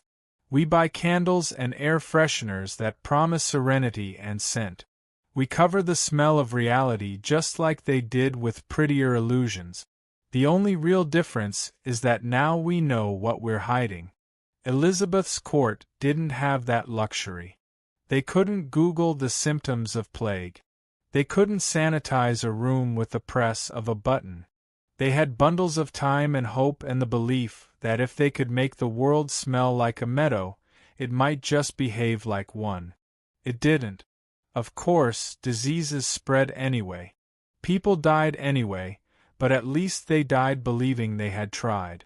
There's something heartbreakingly human in that. In trusting what your nose tells you, even when your eyes see otherwise, in pouring all your fear into a bottle of rose oil and hoping it's enough. So the palace remained fragrant. It shimmered with the illusion of purity. Elizabeth remained the scented sovereign, floating above the stench of her own crumbling infrastructure. The air was filled with cloves and chamomile while the drains gurgled with things best left unmentioned. It was a world dressed in perfume and denial. And maybe that's why it lasted, because it smelled better than the truth. Hiding illness. She may have ruled with a steady hand. But Elizabeth's body told a different story. By the time her image had become almost mythical, white-faced, flame-haired, untouched by time, her teeth were rotting beneath the surface. Her bones ached with every step, and fevers came and went like uninvited guests. But the show had to go on in a court built on appearances. Pain had no place. So she hid it, not just from her people, but from her closest advisors, her courtiers, and sometimes perhaps from herself. Each morning she put on the armor of royalty, thick layers of lead-based makeup, dresses stiff with embroidery and perfume, and the practiced smile of someone who knew her presence was more powerful than her pulse. Toothaches were ignored. Exhaustion was masked beneath powdered cheek. She stood through ceremonies with clenched jaws and eyes that gave away nothing. Even when fever burned through her body, she insisted on being seen dressed in white, looking like a ghost of strength. But flesh has limits, even when dressed in velvet. When her body gave out, when she could no longer manage to sit through another meeting or stand through another procession, she retreated, not to a hospital or an infirmary, but to her private chambers, where only a small circle of trusted attendants and physicians were allowed. The curtains would close, and outside the walls of her room, rumors would begin. She was resting. She was tired. She had a cold. Anything but the truth, because the truth would have been too human. Inside those chambers, the Queen stopped being a symbol and started being a patient. She winced as infected teeth throbbed through sleepless night. She sweated through linen sheets soaked in rose water, hoping the scent would fool her senses into calm. And when the pain grew unbearable, she reached for what little comfort the era could offer. A pouch of cloves to bite down on, a glass of spiced wine laced with opium. Bundles of dried herbs were crushed into pick-uses and pressed to her temples. These were her tools, primitive, fragrant, and slightly magical. Not because they worked, but because they helped her believe they might. Doctors in Elizabeth's time were more confident than competent. They wore ruffled collars and carried vials of potions that promised relief, but rarely delivered. They spoke in terms of humors and balances, not bacteria or viruses. The Queen's physician, though discreet, was part of this same system. He prescribed what he could, oils to rub on her temples, powders to stir into her wine, and sometimes simply silence. He knew that most of what she needed was not to be seen this way. And so outside her chamber, the story continued. The Queen is radiant. The Queen is strong. The Queen is eternal. Inside, she lay on a silk-draped bed, pressing clove oil to her gums, and trying not to cry when she swallowed. Because crying was not queenly. Pain was not queenly. And admitting weakness could unravel the entire illusion she had built over decades. She wasn't just a woman. She was England. But no illusion holds forever. Over time, people noticed small cracks. Her voice, once clear and commanding, trembled slightly. Her posture, once upright and proud, slouched more often. Her public appearances grew shorter, and her silences longer. Still, no one dared speak the obvious. No one mentioned the swelling in her cheeks or the pallor beneath her powder. It was understood to acknowledge the Queen's suffering was to risk being reminded of everyone's mortality, and that simply wouldn't do. Even as the pain deepened, Elizabeth remained committed to the performance. Her dresses grew heavier, her jewels more extravagant, her wigs taller and more absurd. It was as if she thought that by adding more layers she could hold herself together, that the truth was simpler and sadder. She was tired, not just from age or illness, but from the endless need to pretend. In the quiet of her room, she sometimes held on to the familiar scents that had accompanied her all her life. Lavender crushed between her fingers. Sage hung near the fireplace, the bitter edge of poppy syrup coating her tongue. They weren't just comforts. They were constants in a world where everything else was slipping away. Her body, her strength, even the loyalty of her courtiers, who were already whispering about succession. Some say she fought death with pride. Others say she simply refused to admit defeat. But perhaps it was neither. Perhaps she just didn't know how to stop being queen. The crown had become her skin, and removing it meant revealing what was underneath a tired, aching woman who had long since run out of strength, but still showed up because that's what the role demanded. By the end, even her physicians couldn't do much more than watch. The opiates dulled her senses, but the infection in her mouth never fully went away. Her nights were restless, her dreams fogged with fever and regret. She no longer trusted mirrors. She no longer trusted her own reflection. Instead, she surrounded herself with symbols, paintings, music, candles, and fragrance. Anything that reminded her of who she had been. Anything that made her feel less like a patient and more like a queen. Looking at it now, it feels both tragic and predictable. Of course, she hid it. Of course, she denied it. Because in her world, vulnerability wasn't just uncomfortable, it was dangerous. A queen who limped was a queen who could be replaced. A queen who winced in pain was a queen who invited questions. So she smiled through rotting teeth and stood through waves of nausea. And when it became too much, she vanished behind scented curtains and let the legend take over. In the end, her greatest act wasn't in how she led or how she fought. It was in how she managed to be so profoundly human while convincing the world she wasn't. All it took was a little perfume, a little poppy, and a lot of pretending. The performance of health. Of all the things Elizabeth sacrificed for her crown, perhaps the most painful was the right to appear unwell. Her kingdom could bear storms and rebellions, but the sight of a faltering monarch was unthinkable. In her world, sickness was not just an inconvenience. It was a threat to power, a blemish on the illusion she had so carefully constructed. So she refused to show it.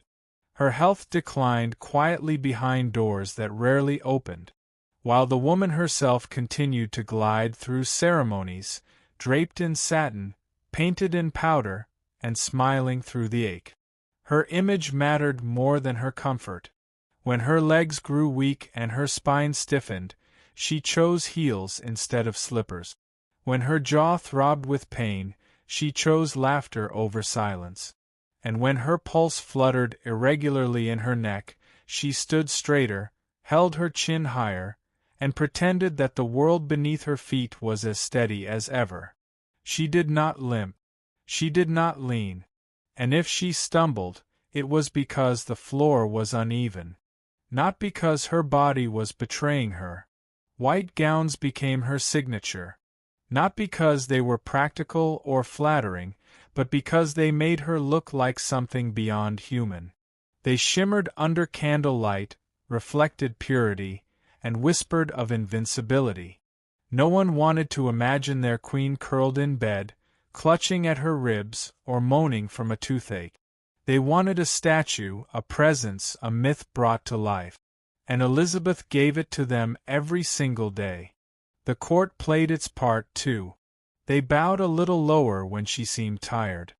They laughed a little louder when her voice cracked.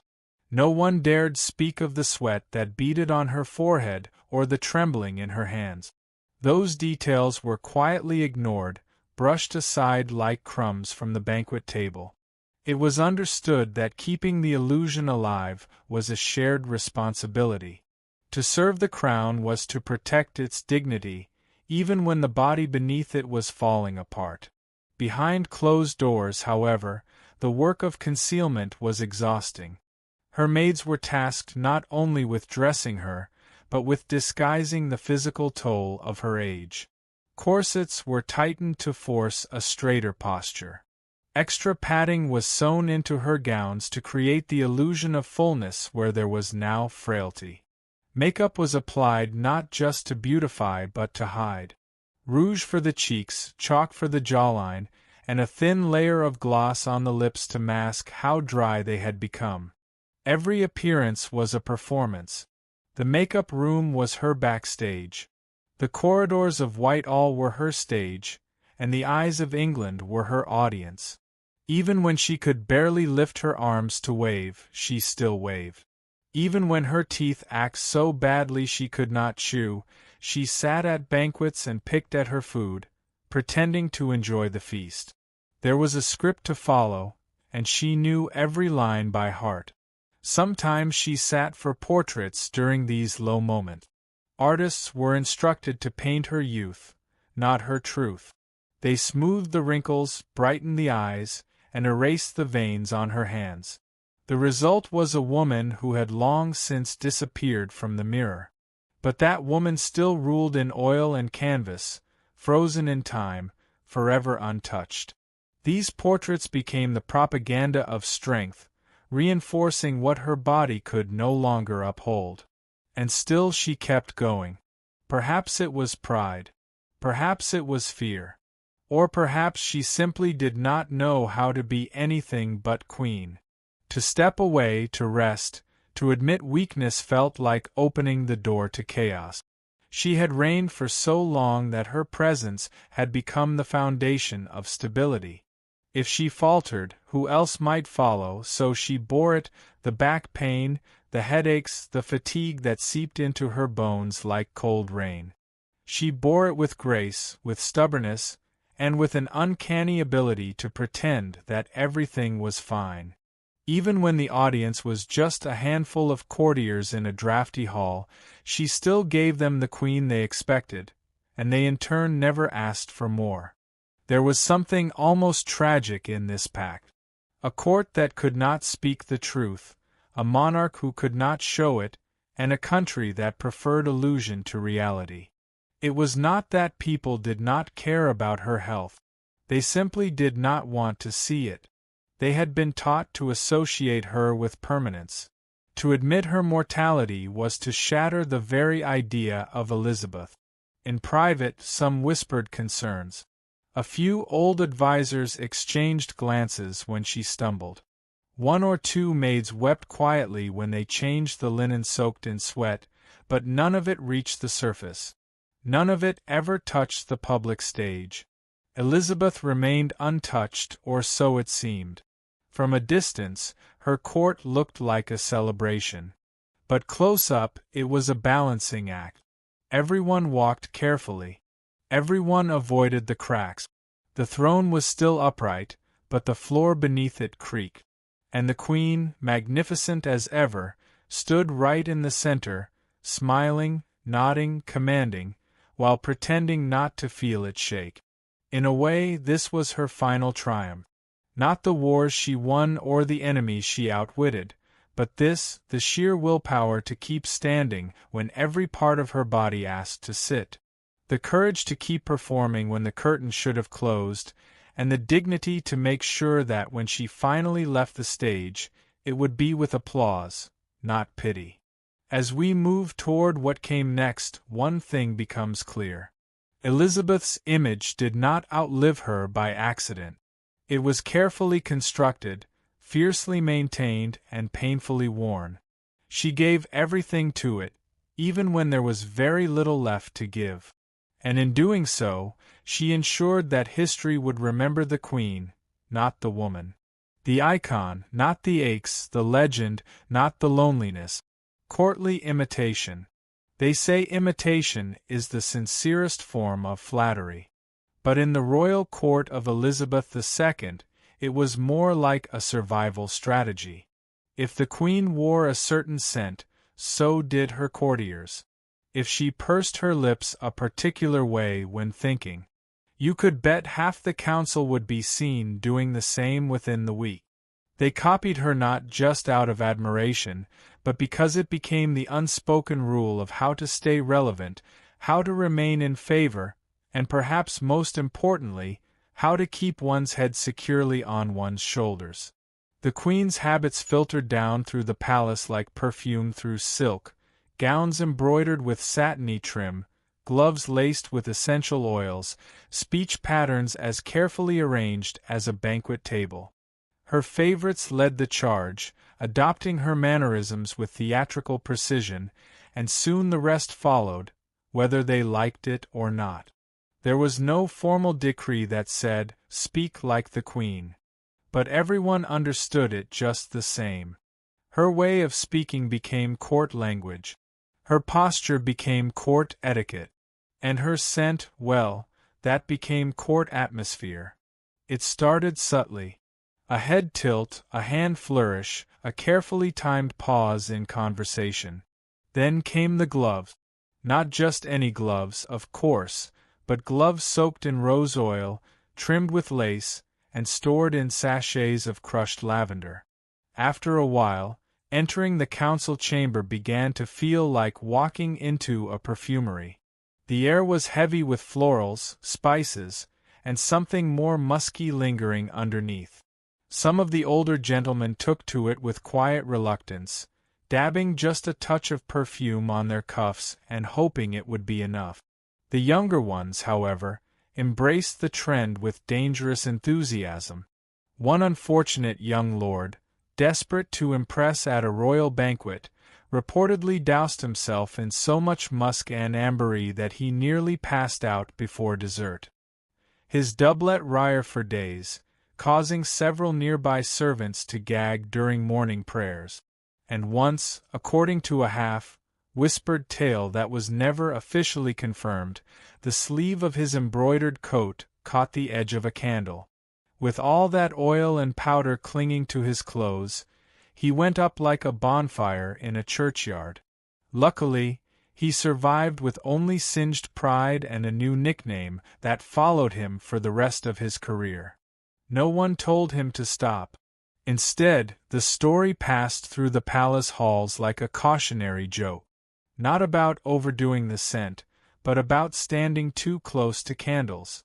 The lesson was not to be less fragrant, but to be more careful with open flames. To be fair, the Queen herself had created this environment. She had made fragrance a symbol of taste, rank, and refinement. It was never just about smelling pleasant. It was about sending a message. I am above the filth. I am beyond decay. My body does not rot. It glows. It sparkles. It smells of roses and spice, not of sweat or mortality. And if the Queen smelled this way, then her council had better keep up. They mimicked her in other ways, too. Her pacing, her phrasing, her habit of tapping a ringed finger against the armrest when bored.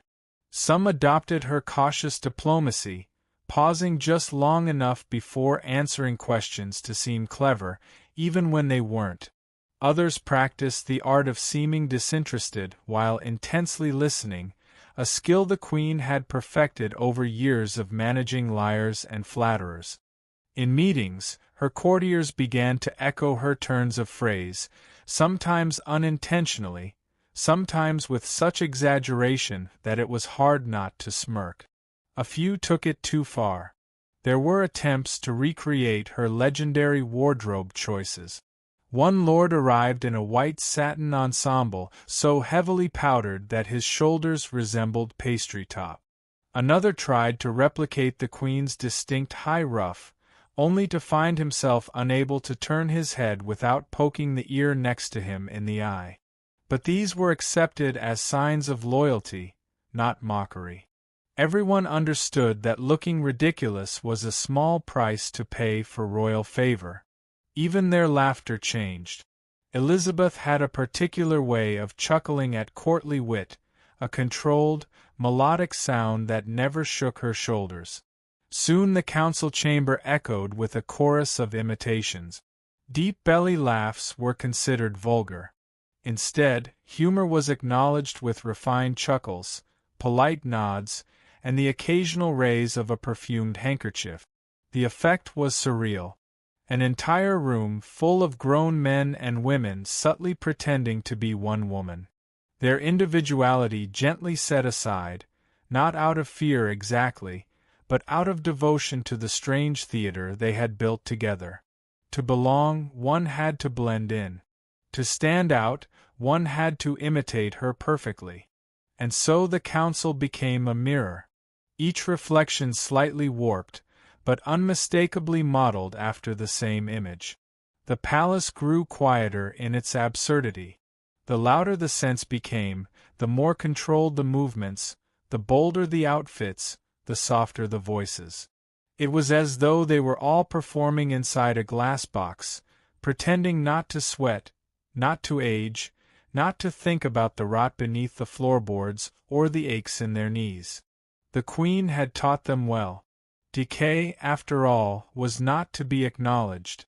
It was to be perfumed and ignored. And yet there was something tragically amusing about the whole act. Here was a group of powerful nobles dressed in silks and sprayed with musk, tiptoeing through history in the hopes of staying in character. One wrong scent, one misplaced gesture, and they might find themselves on the outside, not banished perhaps, but quietly forgotten, lost beneath the powder and perfume of someone else's shadow. It worked for a time. The illusion held. The Queen remained the sun, and her court spun around her, golden and sweet-smelling and slightly flammable. But behind the scents and the smiles, there lingered a quiet truth that no rose oil could mask.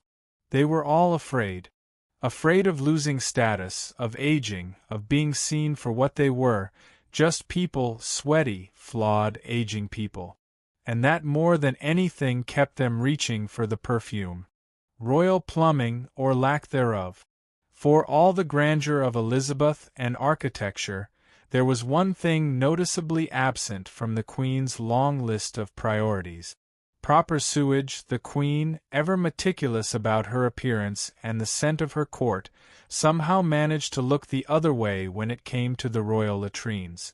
Pipes, drains, and underground flow systems were considered the domain of plumbers and peasants, not queens.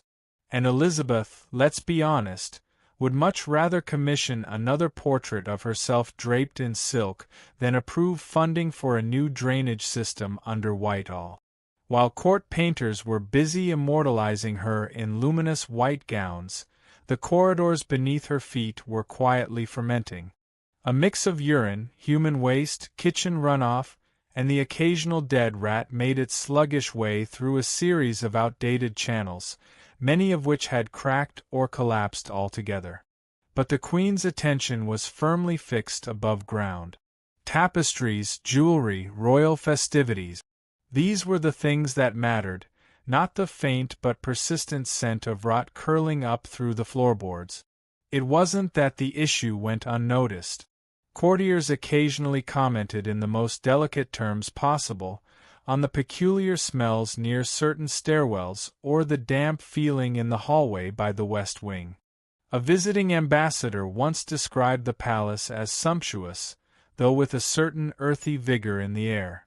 But Elizabeth, always more focused on perception than plumbing, treated the problem as one might treat a draft by closing a window and pretending it had vanished. The money was there. Let's not pretend England couldn't afford a few new pipes. But the Queen had a different kind of legacy in mind. In her view, the court should shimmer with light and luxury, not stink of lead work and trench digging. And so the funds were funneled toward lavish banquets, pageants, and fabrics imported from Italy, while the smell beneath the palace slowly climbed the stairs like an uninvited guest. To her credit, she did try to mask the issue in her way. More herbs, more incense, more bowls of dried flowers were strategically placed in corners. Lavender sprigs tied in silk ribbons dangled from curtain rods. Juniper smoke was wafted through halls before important audiences. It was like trying to fix a cracked wall by hanging up a larger painting. You couldn't see the damage, but you could still smell it. Some rooms were worse than others. The antechamber near the kitchens had a reputation for sudden gusts of sulfur. On warm days, the privy near the chapel gave off a smell so potent that even the most loyal clergymen cut their prayers short. Servants took to scattering rosemary along the flagstones and crushing mint underfoot as they walked, hoping to release enough scent to mask the unpleasantness. It helped barely.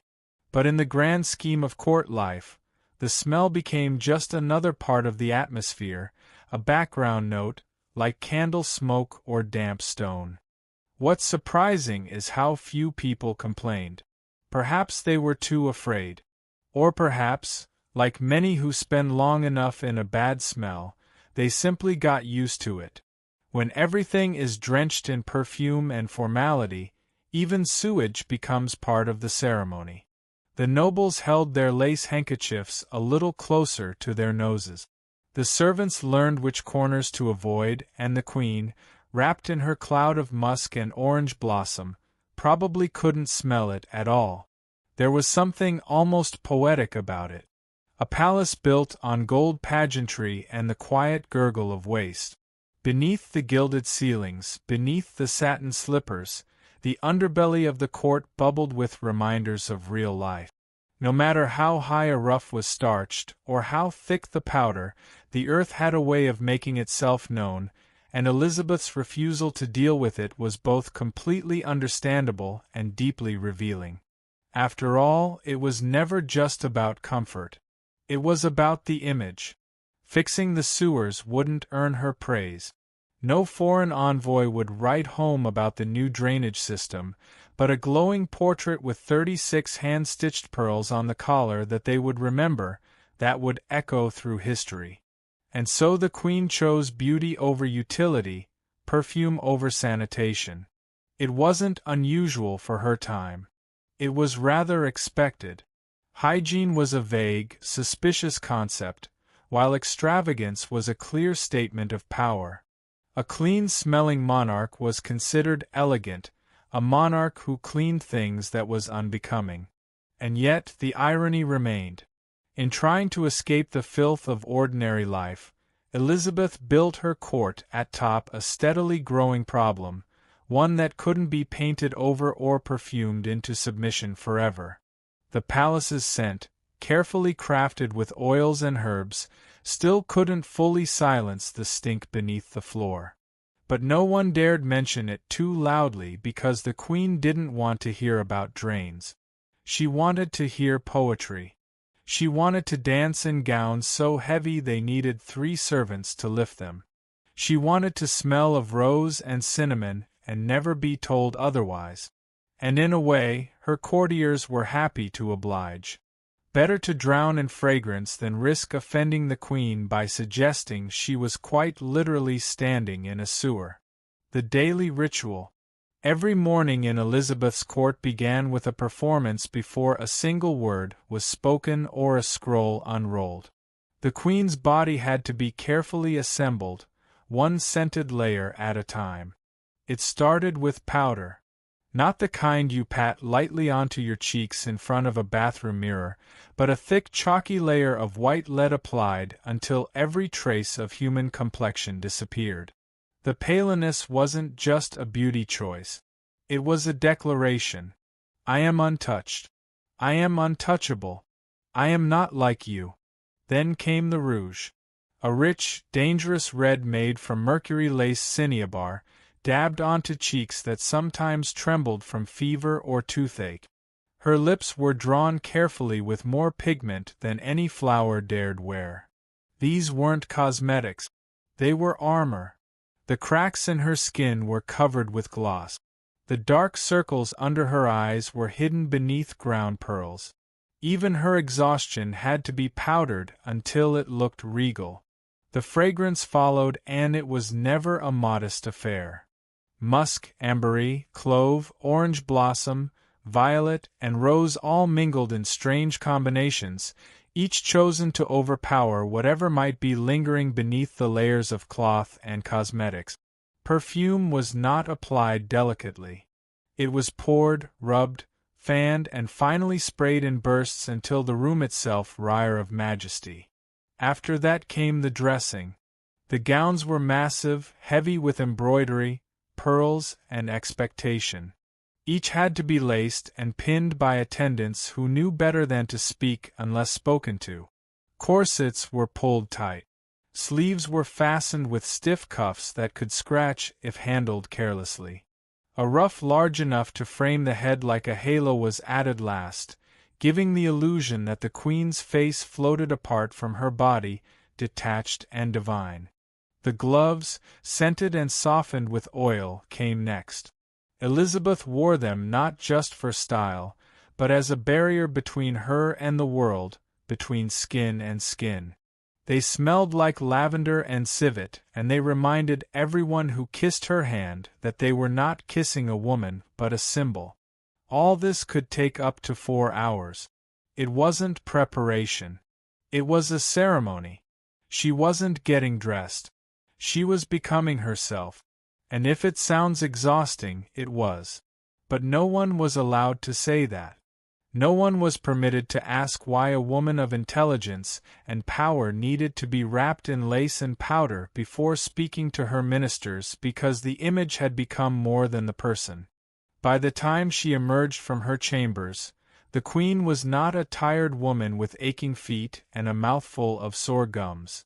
She was the Virgin Queen, regal, radiant, and so heavily adorned she could barely move without assistance. Appearances in her world were sacred, more sacred than comfort, more sacred in some cases than truth. Hygiene, by this point, had become a ritual. Washing for cleanliness was secondary. What mattered was the illusion of being clean. Hands were wiped with perfumed cloth. Faces were blotted, not rinsed. Hair was powdered, not washed. To bathe in water was a medical risk, but to be seen looking dull, oily, or heaven forbid, sweaty, was a far worse danger. And so the court accepted the logic of the age smell nice, and no one will question how long it's been since you last touched soap. The queen's rituals became the model. Other women, eager to mirror her power, adopted the same routines. They painted their faces until their skin peeled. They perfumed their underarms and behind their ears until the scent clung to the curtains. They wore dresses so stiff and wide they couldn't fit through doors without turning sideways. And they smiled through it all because that was the job. Not to be comfortable, not even to be clean, but to be beautiful always. It would be easy to laugh at it now. To mock the absurdity of a woman needing 5 servants to help her into a corset that would later bruise her ribs. But something about the ritual feels hauntingly familiar. Swap the ruffs and rouge for filters and foundation, and the difference becomes thinner than we'd like to admit. The tools have changed. The pressure hasn't. And perhaps that's the most uncomfortable truth. Elizabeth's mornings weren't just about hygiene. They were about control. In a world that sought to reduce her to a marriage prospect or a royal puppet, she chose to become a spectacle. Instead, her look wasn't just vanity. It was power. It was a message repeated daily. I may be a woman, but I am your queen. Worship accordingly. So, every morning she stood still while her face was reconstructed. Every morning she endured the weight of velvet and velvet deception. And every morning the scent of her arrival drifted through the halls before her first words did. Her presence began with perfume. Her reign was wrapped in fabric and finished with powder.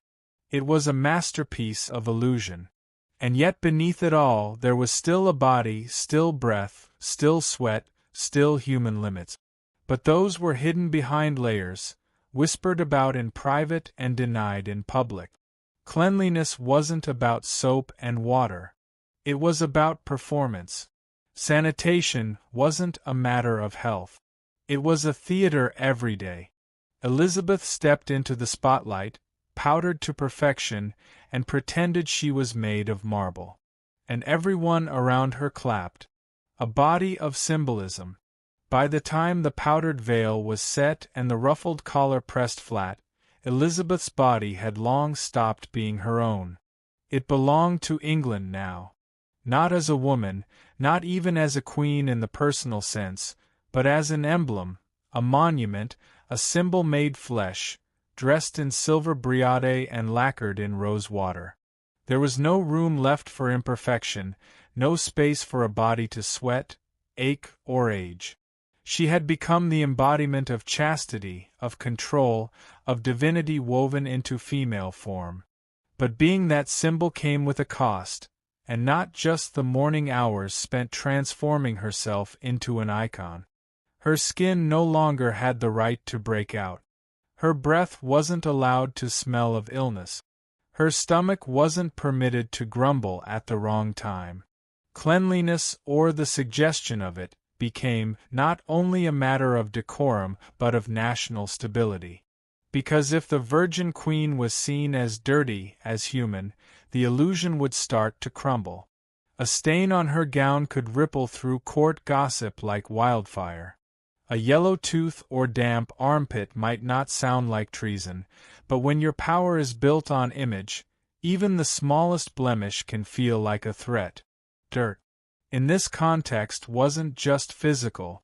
It was symbolic. And symbols weren't supposed to have pause. So, she played her role with dedication. Perfume wasn't just a preference. It was insurance. The layers of lavender, ambergris, and crushed herbs weren't for delight. They were there to hide the danger, to smother any human scent that might betray the fact that beneath the crown sat a body like any other. A body that was tired, a body that acted, a body that could, God forbid, smell. Other women at court took the hint. The expectation wasn't simply to look your best. It was never to appear real.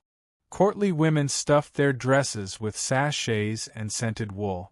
They painted over blemishes with lead and wiped their hands with vinegar instead of water. They had learned that being clean was not the same as being seen as clean, and being seen as clean was everything. It's hard to overstate how fragile the balance was. Elizabeth's reign balanced between the reverence of her people and their suspicion of her independence. She had no husband. She had no children. She had only her image and the power it allowed her to hold. A queen who ruled alone needed more than a scepter. She needed myth, and myths cannot sweat. So she polished every surface. Her public addresses were careful performances. Her portraits showed an unchanging mask of youth. Even as her joints stiffened and her teeth fell out, her image remained spotless. The same snow-white face, the same crimson cheeks, the same perfume cloud walking one step ahead of her. She preserved the story because the story preserved her throne. The tragedy, of course, is how familiar it all still feels. Even now, women's bodies are often treated more like billboards than biology. They are judged for how they appear, not how they feel. Scented, shaven, smooth, and smiling.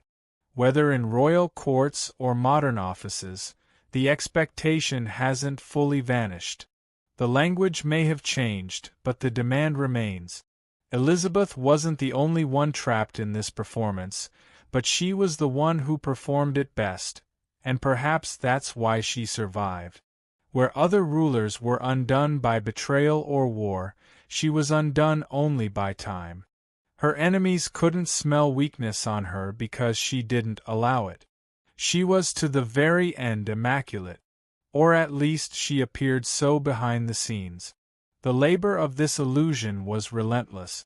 Servants rotated out her perfumed glove.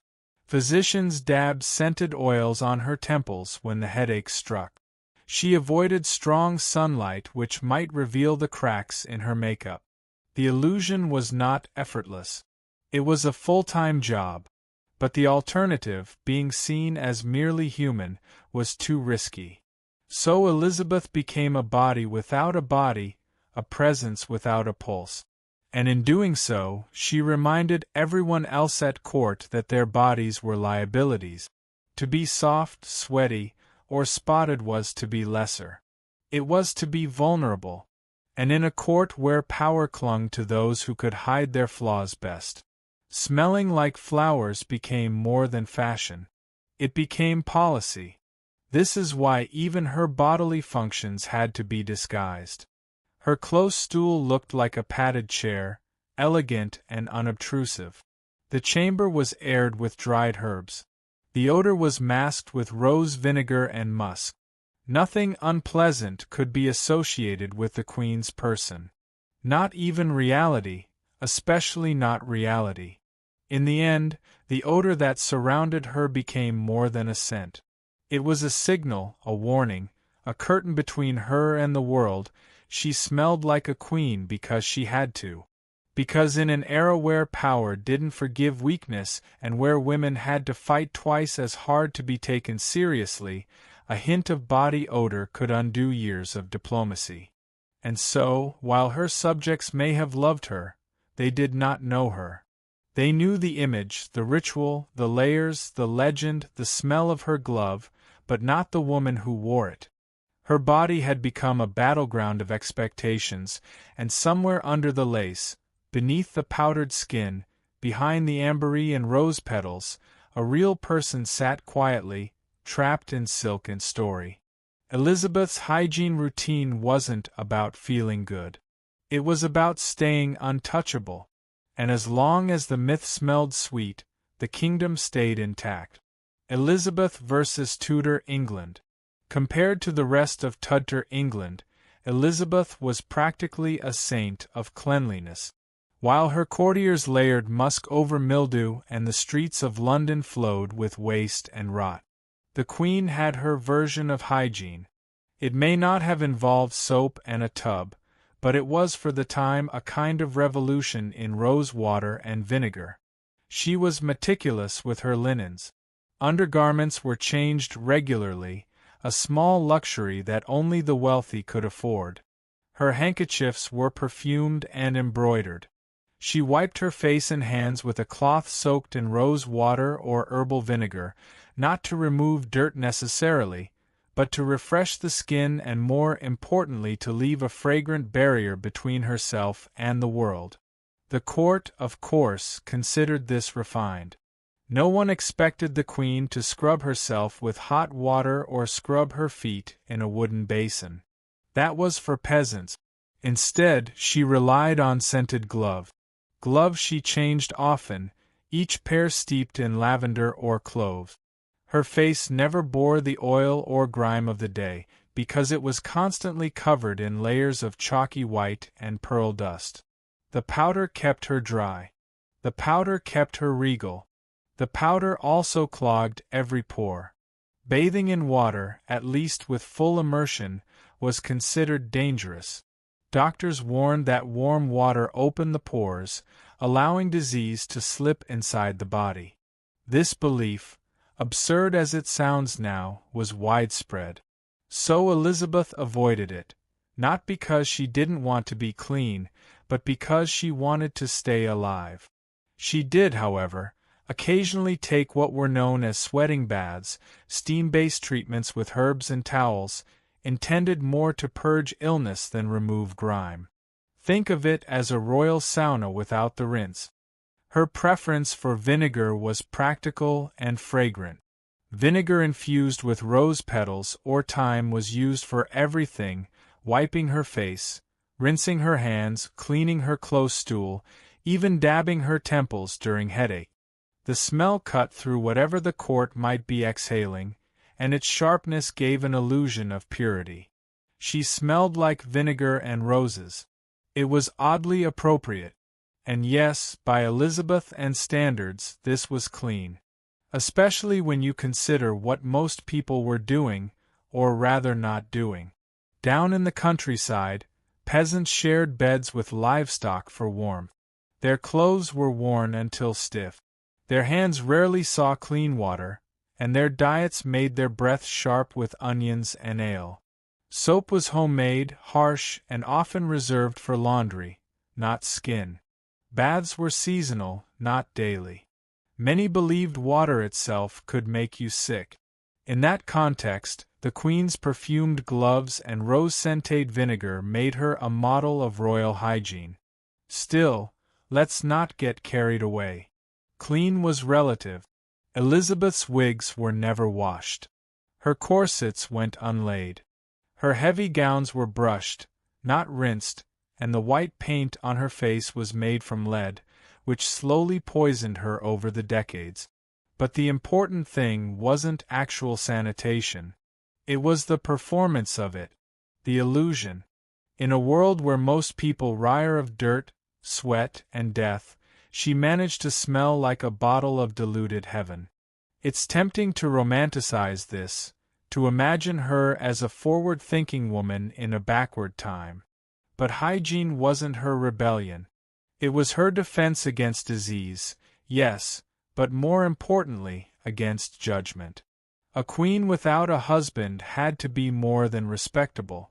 She had to be immaculate. She had to be mythic. No odor, no stains, no weakness, just silk powder and the faint scent of crushed violet. If she had done less, people would have talked. If she had smelled like the streets outside or her mortality, they would have whispered. Instead, they inhaled musk and civet and declared her divine. She made her body into an altar and her scent into a sermon. Compared to the rest of Europe's muddy, bleeding monarchs, she floated. Even her enemies, foreign ambassadors and rival nobles, commented on the atmosphere around her.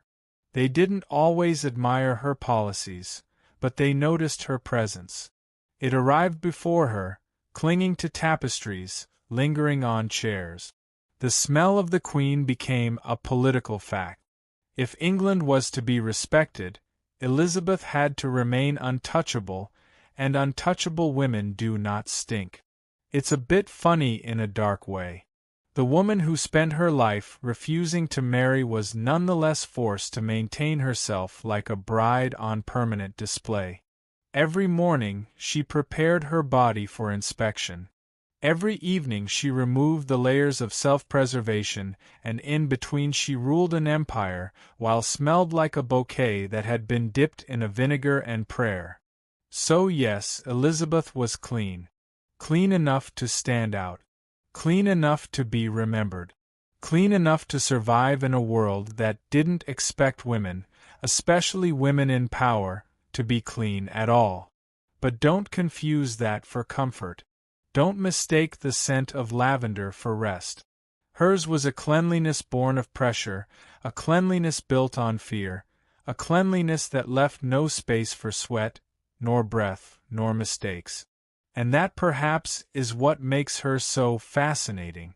She managed to stay clean in the dirtiest of times, not because she loved cleanliness, but because she needed to. The crown didn't just sit on her head. It weighed on every inch of her body.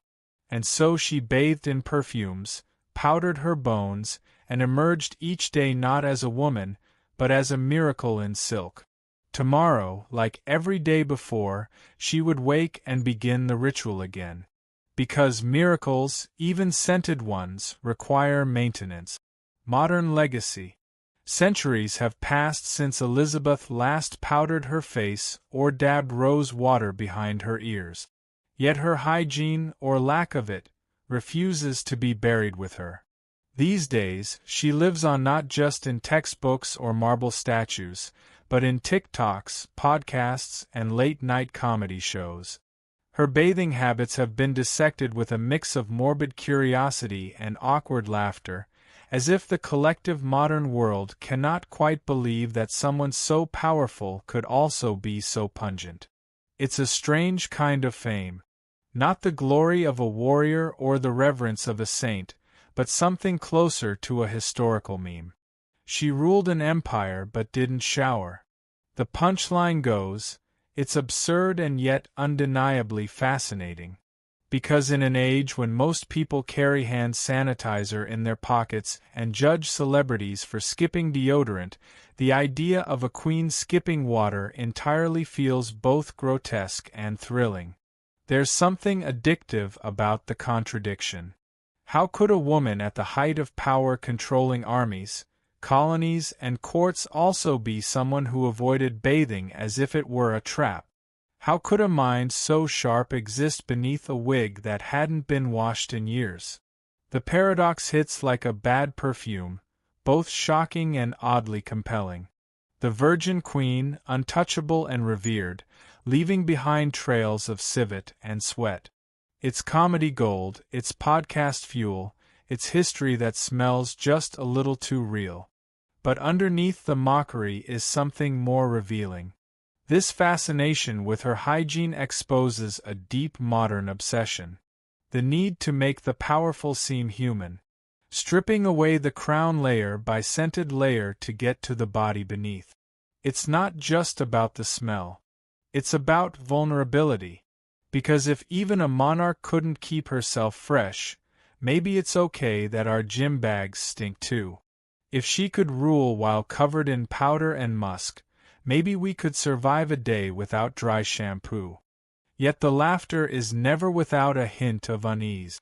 We point and giggle, but we're also haunted. There's something claustrophobic about Elizabeth's rituals. Something suffocating beneath all that lace and lavender. The modern viewer sees not just a powerful queen, but a woman trapped in a perfume bottle pressed between the pages of her myth. And maybe, just maybe, we recognize the scent of performance too well because we still perform, don't we? We still mask our bodies, scrub our floors, and package ourselves for the world. We may have running water and foaming soap, but the pressure to be polished hasn't gone away. We're still terrified of being seen as messy, imperfect, or worst of all, natural. Elizabeth didn't bathe because she feared disease. We bathe because we fear judgment. It's just a different kind of plague. So, while we laugh at her perfumed gloves and vinegar rinses, we also envy the clarity of her ritual. She knew exactly what was expected of her. Smells like roses. Looks like marble. Never let them see you sweat. That rule book, however twisted, was at least consistent. Today we chase authenticity while still applying filters. We preach self-care while buying products to fix what isn't broken. Maybe Elizabeth's world wasn't so different after all, just with less plumbing. And let's be honest, we love a good scandal, especially when it's safe and historical. Mocking a dead queen's hygiene is easy. She can't clap back. She can't sue. She just sits there in her portrait, powdered and regal, while we analyze her paws from 500 years away. It's voyeurism with a scholarly sheen. Gossip dressed up as education. But every time we bring her up on YouTube, in lectures, or awkward first dates with history majors, we revive something more than just a stereotype. We keep alive the tension between power and humanity, between myth and body, between the crown and the scalp beneath it. And in doing so, we remind ourselves that greatness doesn't always come with good hygiene. It's strangely comforting. Elizabeth ruled without modern dentistry, without shampoo, without soap as we know it. She stood at the center of one of the world's most powerful empires, while her wig soaked up the sweat of statecraft. And yet she endured, she inspired. She terrified. She smelled like civet and clothes. And still her name echoes in every corner of history. So maybe the reason we can't stop talking about her isn't just because she stank. Maybe it's because she stank and succeeded.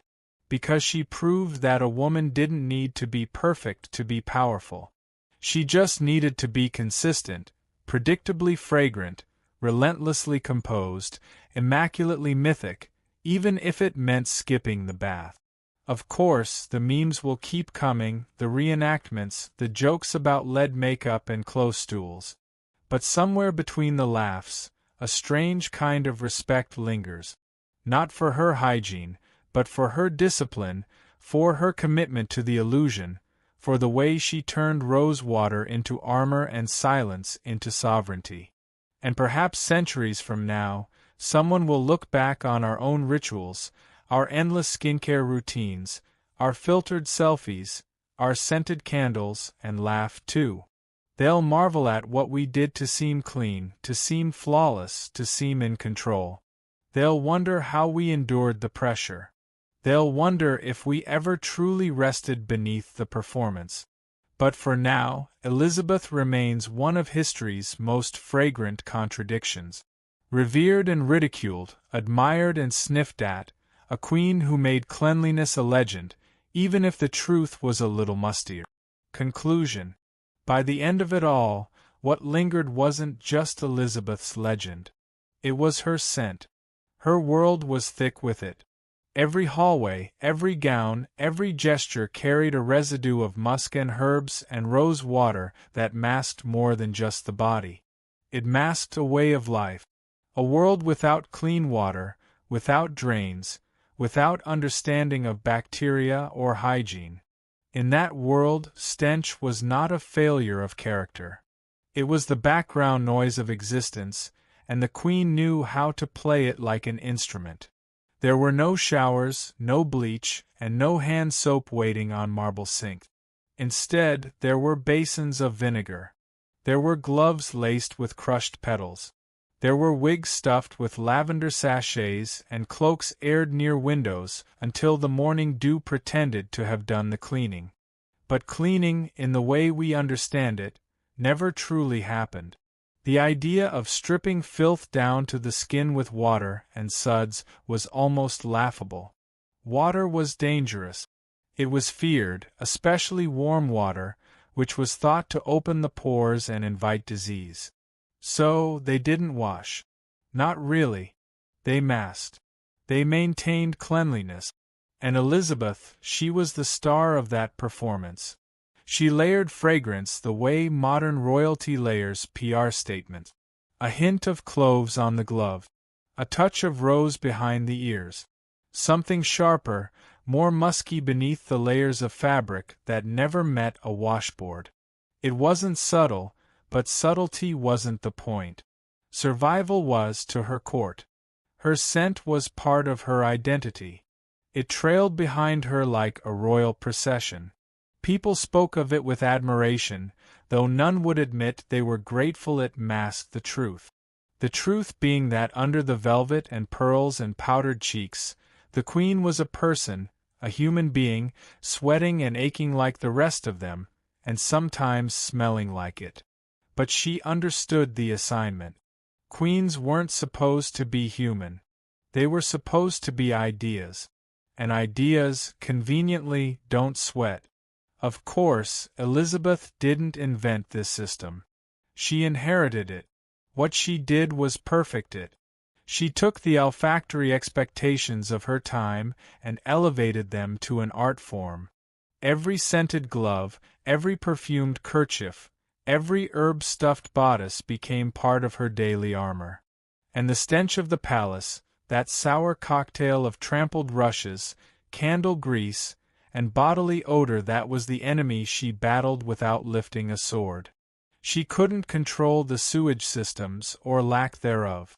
She couldn't root the river of waste that occasionally meandered too close to royal quarters, but she could control how her body was perceived. She could build a wall of scent so thick it felt impenetrable. Not from illness, of course. That came anyway, but from scrutiny, from the fear that if anyone got too close, they'd see her as just a woman, not a queen, and certainly not a virgin one. The absurd part. It worked for decades. Ministers, ambassadors, poets, lovers, everyone walked away believing the fantasy, or at least respecting it enough to keep their mouths shut. They marveled at her image, her youthfulness, her energy. Even as her teeth darkened and her bones ached, the odor of decay was real. But so was the commitment to illusion. She painted over pain. She pondered over mortality. And history somehow thanked her for it. If it all sounds theatrical, that's because it was. The palace was a stage. Elizabeth was the lead, and every day was an act of eraser, not of personality, but of vulnerability. She hid the blemishes, the fatigue, the rot beneath layers of powder and perfume. And everyone played along, not because they were fooled, but because they needed the fantasy as much as she did. A fragile court propped up by the idea that the queen could never smell bad, could never fall ill, could never die. Today we look back with a mixture of horror and fascination. We dissect her cosmetics, analyze her dental wasps, and shake our heads at the lack of plumbing. But there's a part of us that also envies her. Not the filth, certainly, not the pain, but the power of illusion, the ability to curate an identity so potent it could outlive the person. She built herself not just into a monarch, but into a symbol, one that could outlast the stench of the age she lived in. Because that age was, by modern standards, absolutely filthy. Streets were cesspools. Food went off quickly. Rats were as common as chairs. The air was heavy with soot and the rivers were more sewage than stream. Everyone stank. Everyone knew. No one could do much about it. And so they did what humans do best. They adjusted. They layered meaning onto their smells. A woman who smelled of rosemary was refined. A man who stank of leather and sweat was rugged. A monarch who smelled like incense and citrus divine. That perhaps is the key to understanding Elizabeth's legacy. She didn't deny the stink. She transcended it. She turned it into a metaphor. And in doing so, she left behind not just a throne, but a blueprint for how to rule in an unclean world. Not by washing, but by enchanting, not by scrubbing, but by distracting. Even her death didn't entirely dispel the perfume. The legend held, and centuries later, we still picture her powdered and pristine, framed by candlelight, untouched by grime. Never mind the real body beneath. That part was edited out on purpose because the truth would have smelled a little too real. So when we remember her now, let's not sanitize the past. Let's remember the perfumes and the plague, the incense and the infection. Let's remember that power has always depended on presentation. And sometimes all it takes to rule the room is smelling slightly better than everyone else. Now rest. Let the scent of history settle. You've walked through powdered halls and fragrant deception long enough for one night. It's time to close your eyes and drift far, far from the court of rose-scented masks. The Queen sleeps now, and so should you. Good night, traveler. May your dreams be clean, even if history was not.